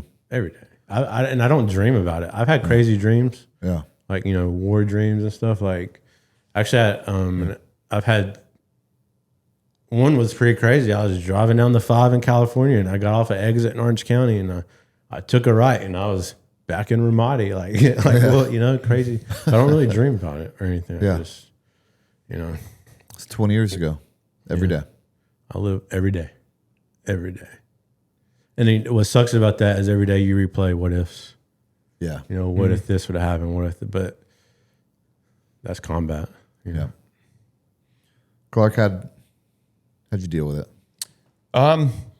Like most Marines, especially the way the culture was in the infantry units, you just compartmentalize it. You didn't talk about it. You didn't tell anybody that you were experiencing, certain emotions and feelings. You just sucked it up, because at the end of the day, when we got back, the Marine Corps doesn't stop for us. That Right. that train keeps rolling. Yeah. You got to stay on board with it, because you're training to go back. You can't be in that vulnerable position, because at the time Right. we had one deployment on our belts, but we were still really young because we deployed so early in our enlistment period. So we ended up becoming senior Marines really fast, and we had to start training these other kids up. Yeah. So We we got had to set a better example. Yeah. But these kids, and we get this boot drop, and they're looking up to us like we're gods for what we went through, not knowing that. Right. Like, we get these new guys, and they already know who we are and what we've done. Yeah. But really, I think It's pretty crazy. I think most guys, they compartmentalize it. Nobody really talks about what they went through, and then at a point, you hit your breaking point, and you have to learn how to deal with it. Whether nobody likes to admit they're having these problems or whatnot, but at the end of the day, it takes a man and a little bit of humility to admit that you need help. And I think that I personally had my own experiences to where it ended up hitting a boiling point for me, and I reached out for help, and I give this lady credit all the time for saving my life, because I was not in a good place, and I didn't understand why after 20 years, it took 20 years for me to hit that point. And I'm going through this process with her, and she never once ever asked me for anything. It was just, and I felt very uncomfortable doing some of these methods and processes that she wanted me to do. And I told her, I was like, look, this is not my personality. Like, I don't feel comfortable doing this. And she gave me some tough love, and she's like, well, I'm the expert, damn it. Like, listen to me and do this. And, luckily I did. And, I had to swallow my pride to go through this, to accept the fact that, there's something going on with me. I don't know why, but I need to get it fixed, because at the end of the day, like, I still have to, I feel like I have to keep continuing my life and living for the legacy of the guys that we lost over there, because the hell that we went through in 2004, and knowing that a lot of our, friends that we went over there with, that were killed as 18, 19-year-old kids that didn't have a chance to make it in life, or to live as adults, or, to experience having a family, or to experience having kids. And, I named one of my kids after, my best friend that I lost over there. And, last year, it was 2 years ago, we had that, we were hosted on Camp Pendleton for a 20-year reunion by an organization called Warrior Retreat Foundation. Big shout out to Warrior Retreat Foundation. They put an amazing event on for us at Camp Pendleton. It was a huge ordeal. They flew out every Gold Star member out there, and see, most of us are real tight with our Gold Star moms. Yes, too. we call them all moms, stuff like that. Yep. Yeah. So I remember, like, at this event, my kid at the time was maybe 2, that I named after my best friend who I lost in Ramadi in 2004. And just having my buddy's mom hold my kid who I named after was just like, it was a very emotional experience for me to be able to do that. And, just continue to live on the legacy of these guys, and, make sure that their names are never forgotten, because what we went through, it just, for whatever reason, it never got any recognition. And not that we're looking for recognition, because that's not what it's about. Like, everybody's got their own experiences, but what we went through, story needs to be told. What we went through was historic. Like, that was history, and it shouldn't be suppressed. When you guys come back, you deal with this as you have to. I mean, a friend of mine once said something that I say all the time. It's, you got two options after deployment like this. You got two options in life, 6 foot forward or 6 foot under, if you make it back. I'll ask another hard question that I hate to ask, but it's the reality of this. Between that you know of, but between the two deployments, not after that, did anyone commit suicide? We had a guy commit suicide in Kuwait before the first deployment. Actually. Really? So he didn't. So he didn't even know what was going to go on. Yeah. Just I guess I'm not sure why that happened. It wasn't in my company or nothing. Yeah. But I know we did have one. In a weird way, I'm not surprised that you didn't, as horrible as it was, because you're still in and you still have a purpose, and we're still in the GWAT, and you still you have something else coming up, and it really just goes to how important it is to continue to have purpose in life. Yeah, correct. And a lot of that happens afterwards, right. And you would think it happened after something as horrible as something you guys went through, but immediately following that in the next deployment, no one did. Well, they still had purpose. Yeah, and so they still had their brothers around them. Yeah, once we got back, when we got back from the 2004 deployment, a lot of our senior Marines EAS'd, and there was a handful of those senior Marines they did commit suicide, and then to piggyback off of that, there were guys that did the 04 and 06 deployment that also committed suicide, and then there were guys who only did the 06 deployment that committed suicide. Right. So there was this continuous flow of guys who were always taking their lives, and they're obviously dealing with their own demons and didn't want to reach out for help. One of my best friends, he ended up committing suicide, but that was after, this was probably years after we got out and everything. Yeah. Again, it warrants putting. Just really wanted to make that point. I mean, it's not ironic to us, but again, no one in the service at the time between 04 and 06 did that. No. On active duty, no. Not on active. No. But not on active duty.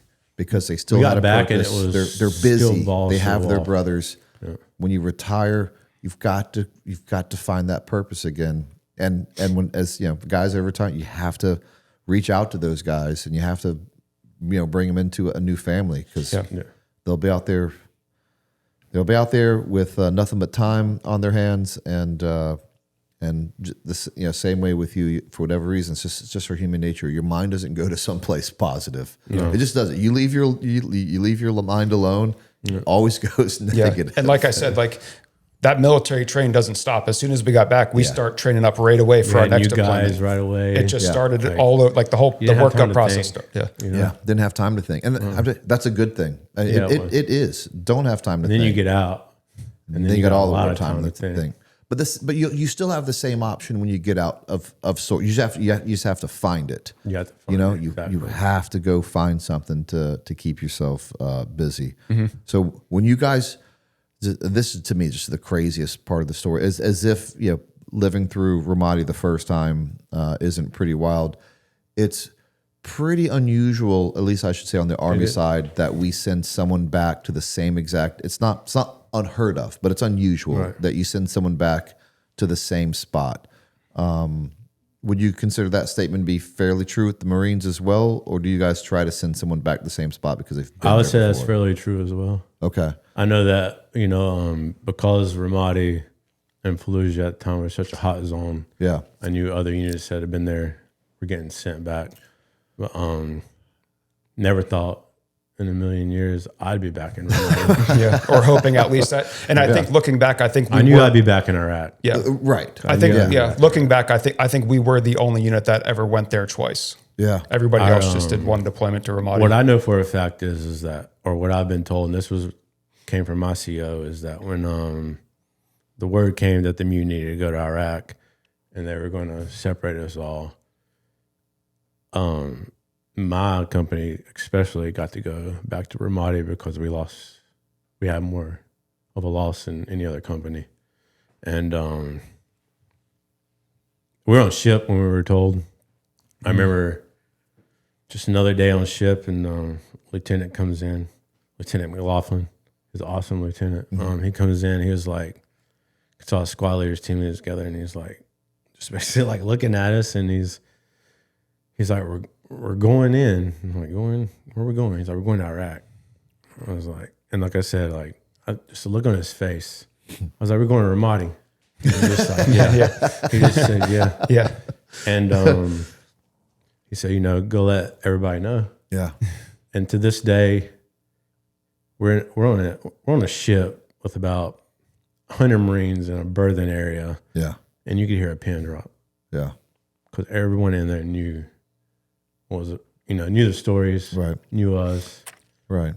And knew what a Ramadi deployment was capable of. Was capable of, exactly. Whether you'd been there before or whether you hadn't, and you'd heard all the stories from the guys who It was who so had. quiet. I'll never Yeah, forget that. yeah, I had a very similar experience too. I remember it very vividly on the ship deck because we were on the MEU at that point, so we were already on our deployment. We were just making our way over to Iraq, not knowing that where exactly we were going. So we were already on deployment for a couple weeks or maybe months at the time. I think we were actually pushing to Africa before Iraq. Like with the on the flight deck, this battalion commanders, BLT commanders giving us our brief, and he says where we're going. And I just remember I was just like, What are the chances? like my stomach kind of sank. And I remember after the briefing, one of our junior Marines came up to me and he's like, "Hey, Corporal so and so." He's like, I could see the veins like popping out of your neck when he told you that. Just because the emotion, more so because the emotional connection that we had with that city and what we went through in 2004. And honestly, like looking back at it and thinking about it, it was kind of a blessing in disguise because at that point we're squad leaders and team leaders of our unit. So from the first one to the second one, what better unit than to send us? We know this city. I know these roads. I know how to break contact. So still can. I think it kind of gave some of our junior Marines a little bit of confidence, not more confidence in us because they had already knew what we went through, but knowing that they have squad leaders and team leaders that had already been in Ramadi and knew what it took to, make it through and out of there. So I think that, and they had a lot of training. They had a year of training with us before, or maybe a year and a half before they actually went. Yeah, that was a good workup. That was what a pre-deployment workup should look like. I mean, like I said, for the 04 deployment, it helps because you guys are now a part of this, of sorts, and everyone who was a part of that is a part of the next. And to even go back on this, I didn't even touch on this the first time, but in 2004, or when the initial invasion happened in 03, our unit, 2-4, had to sit out the war. They were stuck in Okinawa. So our senior Marines.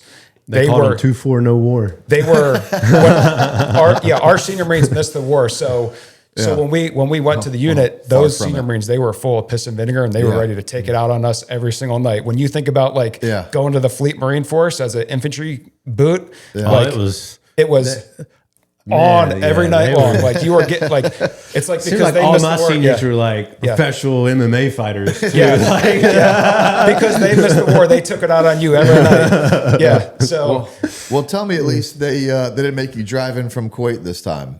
No, we flew in on Halo. Okay. Or I did initially. I did. Yeah. And that was I was like, now I'm flying in on helicopters in Ramadi. Great. We flew in on Helos, and like we said, our two companies went back. Golf Weapons and H&S, they went to I thought it was Haditha, maybe it was somewhere else, but we were completely detached. We were completely detached from the rest of our I didn't know battalion. what they were doing out there. I didn't even know what they were doing. Yeah. They were on one side, I was on the other. We had at that time we had the industrial area, which was actually Golf Company's AO the first time we were there. City was shut down. Totally different. Totally different. It looked like a war zone. Okay. Yeah, it was. The city was shut down because it was a war zone. Yeah, like they were able to drop close air support and artillery. Where in 04, my squad and my lieutenant, we literally dropped artillery. Like I got it on video. We got 2 blocks away from us. Like I don't know if that's called danger close or what you call it, but I call it badass. That's what I call it. It was pretty badass. We got pinned down again by a heavy machine gun. And but we actually had it actually wasn't a full squad. Mm-hmm. In 06, we mostly left our boots back. We really did. If we went out, the team leaders and squad leaders would go together. If we took boots, it would be like the machine gunners. So this initial day, we took out our lieutenant. We had a whole machine gun team. Mm-hmm. We had an assault team, and we had all of our team leaders and our squad leader. And we were just going to do a push, see what could happen. And we found it. got pinned down, shot small rockets, ended up having to drop artillery.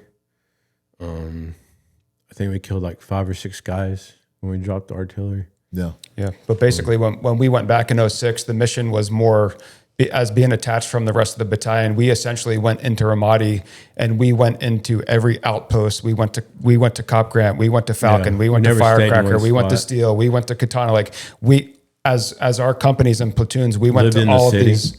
We did block clearance night after night. We went into every single AO and circling back to what we were talking about earlier, when we first showed up at one of these cops, I want to say it was Cop Grant, we were kind of looked at as like, well, who the hell are these guys? Like, why are they like, who are you guys? Why are you guys here? And then they were like, oh no, you guys can't go.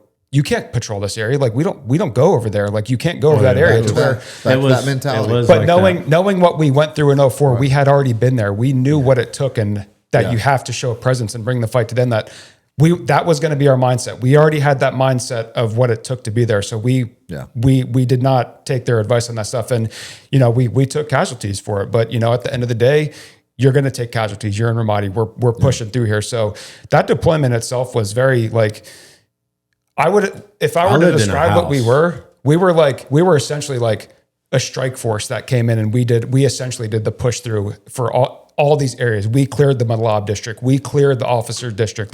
We cleared Tamim. We cleared Katana. We cleared Sophia. And it was night. We didn't have a base that we stayed at. We just essentially like hopped around to all these outposts, and we were living within the people from house to house, to where we would be out in the city for days, weeks at a time, just going firm into house, setting up security. As soon as the sun goes down, we're going to keep pushing, find another house, go firm, set up security, and just keep pushing. And that's how it was for that deployment. It was kinetic for sure. Like we saw a lot of combat, but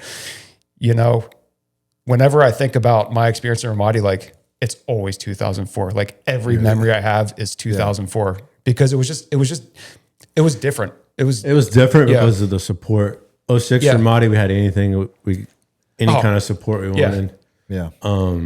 Who was there before you guys when you went back in 06? Did you rip out someone or did you fall into a newer? It kind of worked out pretty good. It was so being in 2-4, we're kind of like we're called the Magnificent Bastards. Where our 4th Marines was kind of like disband. So 1st Marines is in a different spot, 3rd Marines in a different spot. We're attached to 5th Marines, so we're attached to 1-5, 2-5, and 3-5, and everybody knows who 3-5 is. Like they're like the most decorated infantry unit in the Marine Corps. So 2-5. I believe 2-5 came and relieved us in Ramadi. So it was kind of nice to just have that, familiarization of like, okay, this is our sister or brother battalion that's stationed with us at Pendleton. So 2-5 ended up relieving us.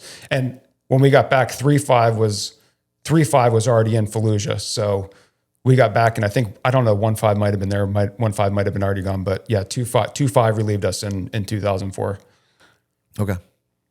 And you said, you might have already said it. And who did you relieve when you came back in 06? Nobody. It was an army unit. They were, we didn't relieve anybody. Yeah, we fell into a new mission. We were brought in as a MU. Yeah, we went in there specifically to do block clearance. Yeah. And when we went in there, and the SEAL team. It was even on the news. Yeah, it was like 1,200 Marines surged into Ramadi or something like that. Yeah, we didn't have a base. Like I said, we moved from outpost to outpost, and we cleared systematically throughout the entire city to where, like I said, that's why we were living in and within the city. Yeah, we had our gear stationed back at Camp Ramadi, but Camp Ramadi was like outside the city. That was like the big base where Camp there's Ramadi chow halls and bigger stuff. And every couple of weeks we would go back there just to, clean up our gear and get a shower. But for the most part, we were in and within the city, just block clearance every night and just straight.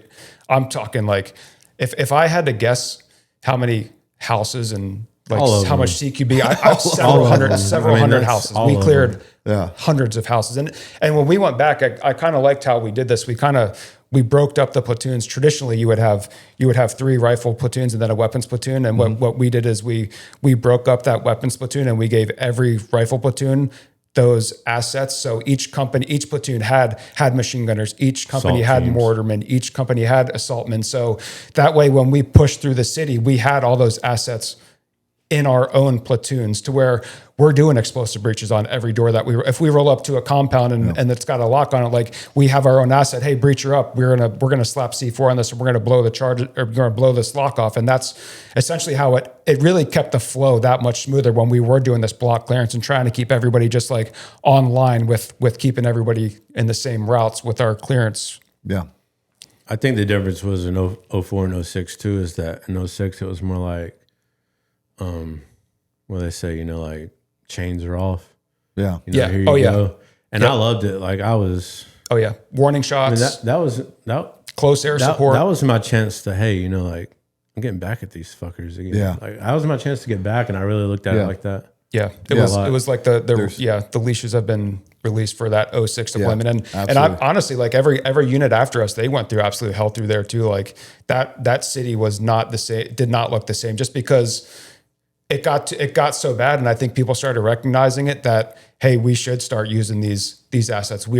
Close air support was like a daily occurrence. Calling in Artie was a daily occurrence, where in 04, like no matter what kind of contact you're in, that is not happen. Like it's just not happening. You walk in, you fight out. That's just how it was in 04. But 06, like when I went back in 06 and we start doing these patrols, and I'm seeing that Abrams in this intersection. I'm seeing Bradley's in this intersection. I'm seeing everywhere. Armors in this intersection. It was like, honestly, like I felt safer there in 06, just knowing that, hey, if I get into some sort of contact, I have support that's right down the road that will be there within the matter of seconds. To where in 04, like didn't have that. You were there. Yeah. You were there on your own. And it was both very unique experiences, and 06 was tough too. And, our guys did a lot of hard work to clear that city, because when we went in there, like that's the big push of like, when Bruiser was there, and, that gets a lot of the hype of what Ramadi was. See, and I got sent into the corridor, and that's where the SEALs are staying. I remember getting there and seeing where were they staying at? It was called Camp Corregidor. Okay. So in 04, that place was actually like a college or something like that. And it was right across the street from Combat Outpost. Okay. So when I went back in 06, we landed in this field, and I'm just like, what are we doing? Like, why are we in this field? Why are we like walking? We're just walking like casually, and finally figured out it was a base, and I was like, oh, okay, cool. And then we get in there, and it's called Camp Corregidor. And little chow hall, muddy little area. Yeah. I don't bring this up to try to bring, because you guys are, and as you should be. I say you guys, not just you two, the men who served on that deployment in 04, 06 deserve all the credit. And I think anyone who's listened to this thing so far gives Marine Corps infantry the credit for the work you guys did there, both in 04 having to figure it all out, and then 06 with a bunch more resources. But you mentioned Task Force Bruiser, and I said we'd come back to this. I'm not asking you to put any slight towards them. It's how you see it in the reality. I think it's a little bit bittersweet, because Task Force Bruiser does bring recognition to Ramadi, right? Mm-hmm. But I guess the negative side is of sorts. They really kind of bring recognition to it, really only through their eyes. I'm not saying they do that intentionally, but it's their story to tell, so that's what people hear. Well, I remember when Warfare movie dropped. Yeah. So what watching the trailer, I was sitting at home. What do you got? What do you guys, just personally, what do you guys think about Task Force Bruiser, or did you even have any interaction with them? No, they honestly just left when we went in. They just left. We had interaction, but it was brief. Yeah. And then they're out. We worked a lot with the team that replaced them. I can't remember what number it was, but those guys on that team, they were once they saw kind of what we were there for, and we weren't there to just go hang out at a cop, and that we were going in and we were clearing out sector by sector, that they were like, okay, we got to get with these guys. Yeah, I bet they loved you guys. Yeah, they got I remember vividly. There was one night we were pushing through the Katana district, and Katana was the main downtown area that I think that was controlled by 1-6 Marines at the time. So there was one Marine battalion there at the time, and we go into Katana with them, because 1-6 was trying to set up an outpost over there, and we push through this intersection. It's night, and then all of a sudden you just hear these suppressed rifles, but there was no other gunfire, nothing. Everybody's like, It's a good just feeling. look around, like, what's going on? And then somebody gets on the radio, is like, do we have contact? And there was nothing. You're like, who are we shooting at? And there was silence. And then one of the SEALs got on the radio, was like, Iraqis. And then that was just like it. That was it. There was like no follow up or response to that. Yeah. I know there's a time we got put on QRF for the SEALs. This could be a big rumor that got, not really a rumor, but word got passed probably like a week after we got there, that the mayor of Ramadi's family had got kidnapped. Oh, wow. And so that I guess the SEALs were going to go get the family or whatnot, and we had been put on QRF just in case, they needed us or whatever. But then I guess come to find out, the mayor had I don't even know if it was the mayor, but had ended up getting his own family kidnapped and like played it off like, if the Marines don't leave right now that just got here, they're going to kill my family. That's what it was. And then come to find out, it was all like set up by him. Yeah. Yeah, there was a lot of political corruption A there. lot of political. Yeah. No surprise there. Yeah, but just going back, like everybody there had their own individual experiences, so they can only compare that to what they know. But being a part of the unit that was there for 2004 and 2006, and being able to see kind of what the differences were, and each was different, and everybody has their own experiences there. So I'm not trying to take away from what everybody did. I'm sure Bruiser definitely sound like they're the most decorated soft unit there was during that or GWAT, I think. So yeah, that's just how Ramadi was. But like I said, after April 6th of 2004, that's just how Ramadi was. It never went back to being that peaceful, quiet town. So that's kind of why I always say that there was only one Battle of Ramadi, and that was in 2004. Everything else was just how Ramadi was. Yeah, everything else was just how it was. That's how it was. It was. Yeah. Even after all that, dang, I was sitting at home. I have a 3-year-old, 4-year-old son. I'm watching ISIS take Ramadi at the time. It never stopped. Yeah. It never stopped. Yeah. And for us, like I said, we had such a strong emotional connection there, just knowing what we went through in 2004 and all the people we lost, and driving past all these areas or patrolling past areas where we were in contact in 2004, knowing that we lost guys in specific areas, and just trying to stay focused on the mission still. Yeah, that's one thing I was wanting to do and I didn't get to do was go back to certain spots. I was just about to ask you that. Okay, yeah, there was a time where I wanted to go back to certain spots, but I was actually, my AO was on the other side of the city at the second time. So I didn't get to do that. But so 4 or 6 months on the second time, you never got to go back to the building that was this size? No, never. Crazy. I have a picture of it with a guy standing in the doorway. Yeah. He wouldn't get out of my picture, so I just took the picture anyway. And I know the arches and stuff has been torn down. Yeah. And like a lot of my homework about Ramadi was done after I got out and stuff like that.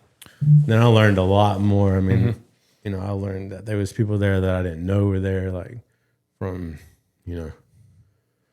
Central Intelligence Agency and all that. Didn't know Ramadi was what it was. Yeah. The first I heard about CIA being there was, I read a book. It was called No True Glory by Bing West. Yeah. Okay. And that's There's an a amazing little bit book. about us in there. Because it like I said, it ties in Fallujah and Ramadi and why they both happened and kind of the political stuff. But I remember reading that book, and Bing, the author, was talking about how, the agency intercepted communication about a large scale ambush in Ramadi, and everybody kind of just dismissed it because at that time we really hadn't had that contact yet, knowing that, hey, this is a credible threat and it should be looked into. Maybe there are some sort of informants out there that they have that can get us access to information, and it was kind of just dismissed. And I'm not placing blame on anybody because like I said, at the time there wasn't anything that was deeming that this was going to happen. But if there was any sort of hint that maybe there is, that we should probably look into it, because we lost a lot of guys that day, those next 3 days. I get it.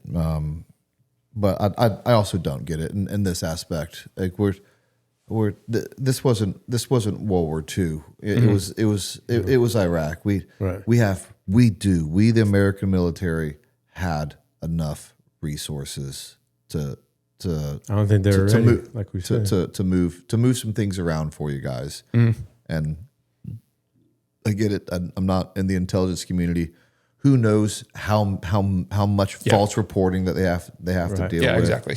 Yeah. But yeah, and you can't dwell on that stuff. Looking back, you can't dwell on that anymore. You just have to, move on. And because false reporting. I mean, how many times did we go and push out like to a checkpoint because our car was coming through, right, or something like, oh, let's go put up this checkpoint. Like we got word, like somebody's coming through, and then right, get it all false reporting, all the time. But just knowing that we were like a part of the unit that went there in 04 and suffered more than anybody, and then going back in 06 and being that unit that turned that city around with the block clearance that we did was like for a handful. It was only a handful of guys that were there for both. Yeah, because most of the kids that were there, they were our junior Marines. There was, I think, in 06, the reason we got pushed into is because this is another hearsay of what I heard was over 1,000 fighters had been pushed into Ramadi within 2 days of us, and that was the reason why they had ended up pushing us there too. It was kinetic. I'm not going to take that. Yeah, it was kinetic. Yeah, it was hot. Like it was every day. But like I said, the main differences were in 04, you were out there by yourself. In 06, you had support right there, readily available to assist you if you took contact. And if you had taken contact, it was our choice. Yeah, we want to use support. We want to keep fighting. Yeah, like I feel like after a while, just use support. Call in Bradley's. Yeah. Bradley's would come in, point at the house.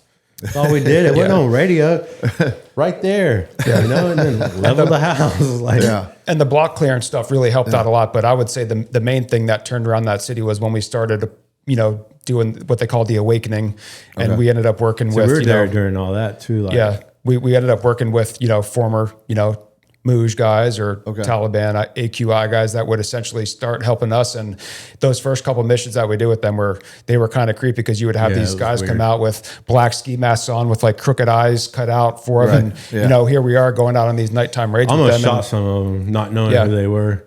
Like I remember coming around a corner one time and boom, there's like 3 dudes in the intersection with ski masks on. And I remember getting back real quick and then looking back over and I'm like studying it harder and harder. And then Recon's over there with them. Literally, a recon platoon was with them. I was like, whoa. But these guys, we would go out on these operations with them and they would essentially take us to a house and, hey, Alibaba. And we would go in that house and we would start wrapping people up and, their intel was accurate. We would start wrapping these people up and IDing these people and we took out some high value targets in that operation. And then that is ultimately what really changed the tides there. And we started seeing that's when there was a decrease of, small arms fire and ambushes and whatnot. Once we started working with those awakening members that were working with us. Why? What was their motivation? Do you know what their motivation was for working with you guys? I think at that point, so in 04, it was more like the Muj, a lot of Mujahideen guys. And then, throughout the years, it ended up becoming more Al-Qaeda. And there was... They don't like Al-Qaeda. Yeah. I learned that from interpreters. Yeah. Like... tribal differences. A lot of these Iraqi, Fedayeen guys and stuff like that, they do not like Al-Qaeda. They don't like the foreign fighters coming in. Yeah. And, I think that's like they started standing up for their house. Yeah. And those guys played by a different set of rules when we would wrap up a bunch of these high value targets and bring them back to our outpost. Like those dudes played by a different set of rules. That's all I'll say. Yeah. I love it. But they did work. It ultimately is what turned the city around. Yeah, it did, because getting all those guys that were more out in the eastern side of Ramadi, the Sofia district, and then we pushed out west to a area called Jaleba, is where a lot of those high ranking members were. They would seek refuge out there because it was more of a rural area. It wasn't like inside the city. Okay. When you guys, how long was that second deployment for? The Ramadi portion of it, I think, lasted 6 months, maybe. So I got there. Yeah, that's right. November to May, because November. Perfect Marine Corps. So I was set to EAS in early June. I had to fly back at the end of May, middle of May, because I was getting out, and at that point, that's when everybody was starting to go back to ship. So that's about right. Okay. Yeah, because some of my guys too. End up leaving earlier off a ship. Okay. Around May too. So yeah, probably from November to May. Yeah. With your 4-year service, now this is an individual, this is a question for both of you as individuals. Did going through Ramadi twice and 4 years make it easier or harder to leave the Marine Corps? Or both? I actually had a reenlistment package. Did you? That I turned down in Ramadi due to like the Marine Corps not agreeing with my package, Right. So that's initially why I got out. Yeah. I What do was you mean, like staying they in. didn't agree with your package? What was it? I had a package. I was going to be I was a McQuist, which is a Marine Combat Instructor, Water Survival. Okay. So I was like, 2 combat tours, I need a break, but I wanted to Yeah. stay in the Marine Corps, so I was going to go to pool and just Okay. be and Yeah. chill. And while I was in Ramadi, I was going to get $60,000. Okay. Non-taxable. But before all this happened, back at 29 Palms, I got in a little scuffle with another Marine, and I got in trouble for it. So since I got in trouble for that, they wouldn't meet me with my. Yeah. So basically, they were like, "Hey, you can re-enlist, but you're gonna stay with 2-4, and you don't get nothing." Okay. I was like, "Oh, I'm getting out." Makes that an easy decision. yeah. And that was a hard decision still to this day. Yeah. Really? Really? Like, because I still deal with that to this day too. Yeah. So yeah. Clark, what about you? No, I was out. There was not even a thought of reenlistment. I was done. I just kind of known what we had been through in those 4 years, doing because we did a deployment in the middle of those 2 Ramadi ones. So after doing 3 deployments in 4 years, and just kind of what we already had went through, I was done with the military. I wanted something different in my life.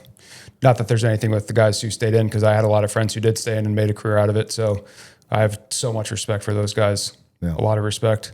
Well, man, I can't thank you guys enough for coming on the show and telling your story and making sure that the Americans out there listening know that story and that the boys are remembered.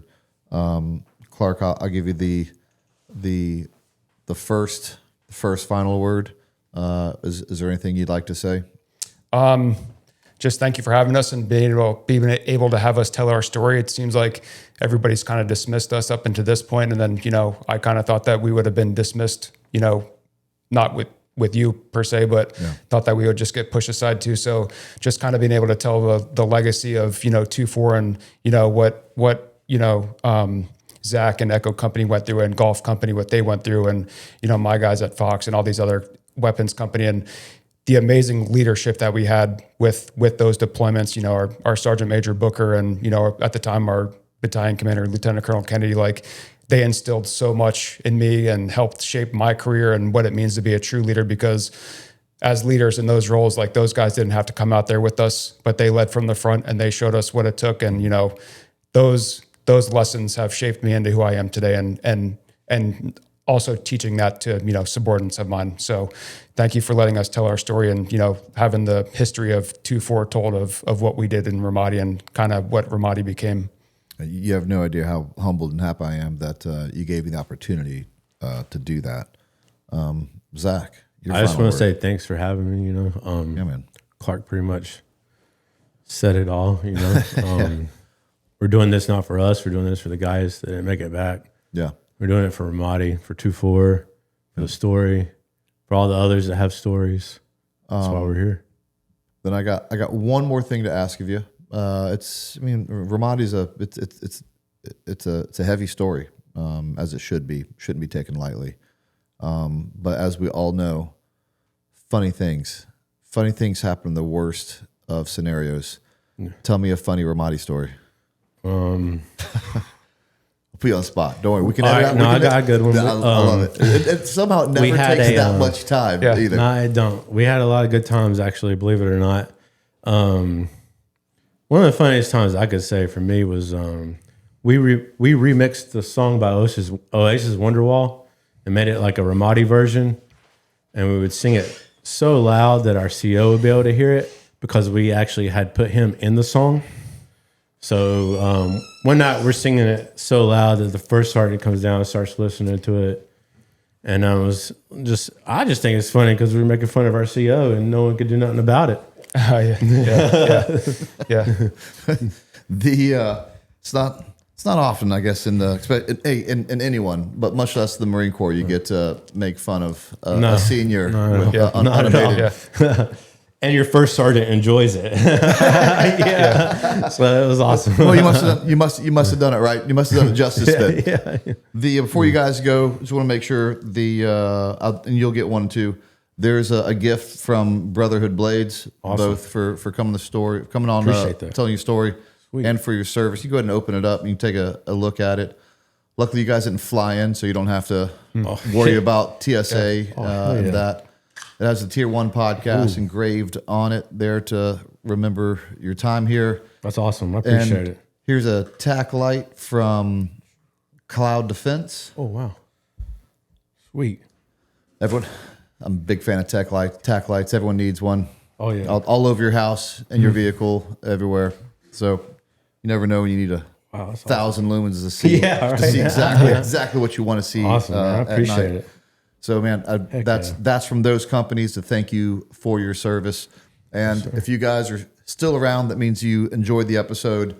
So please hit that like button and subscribe. It really does help out the channel. Thank you, guys. Appreciate it.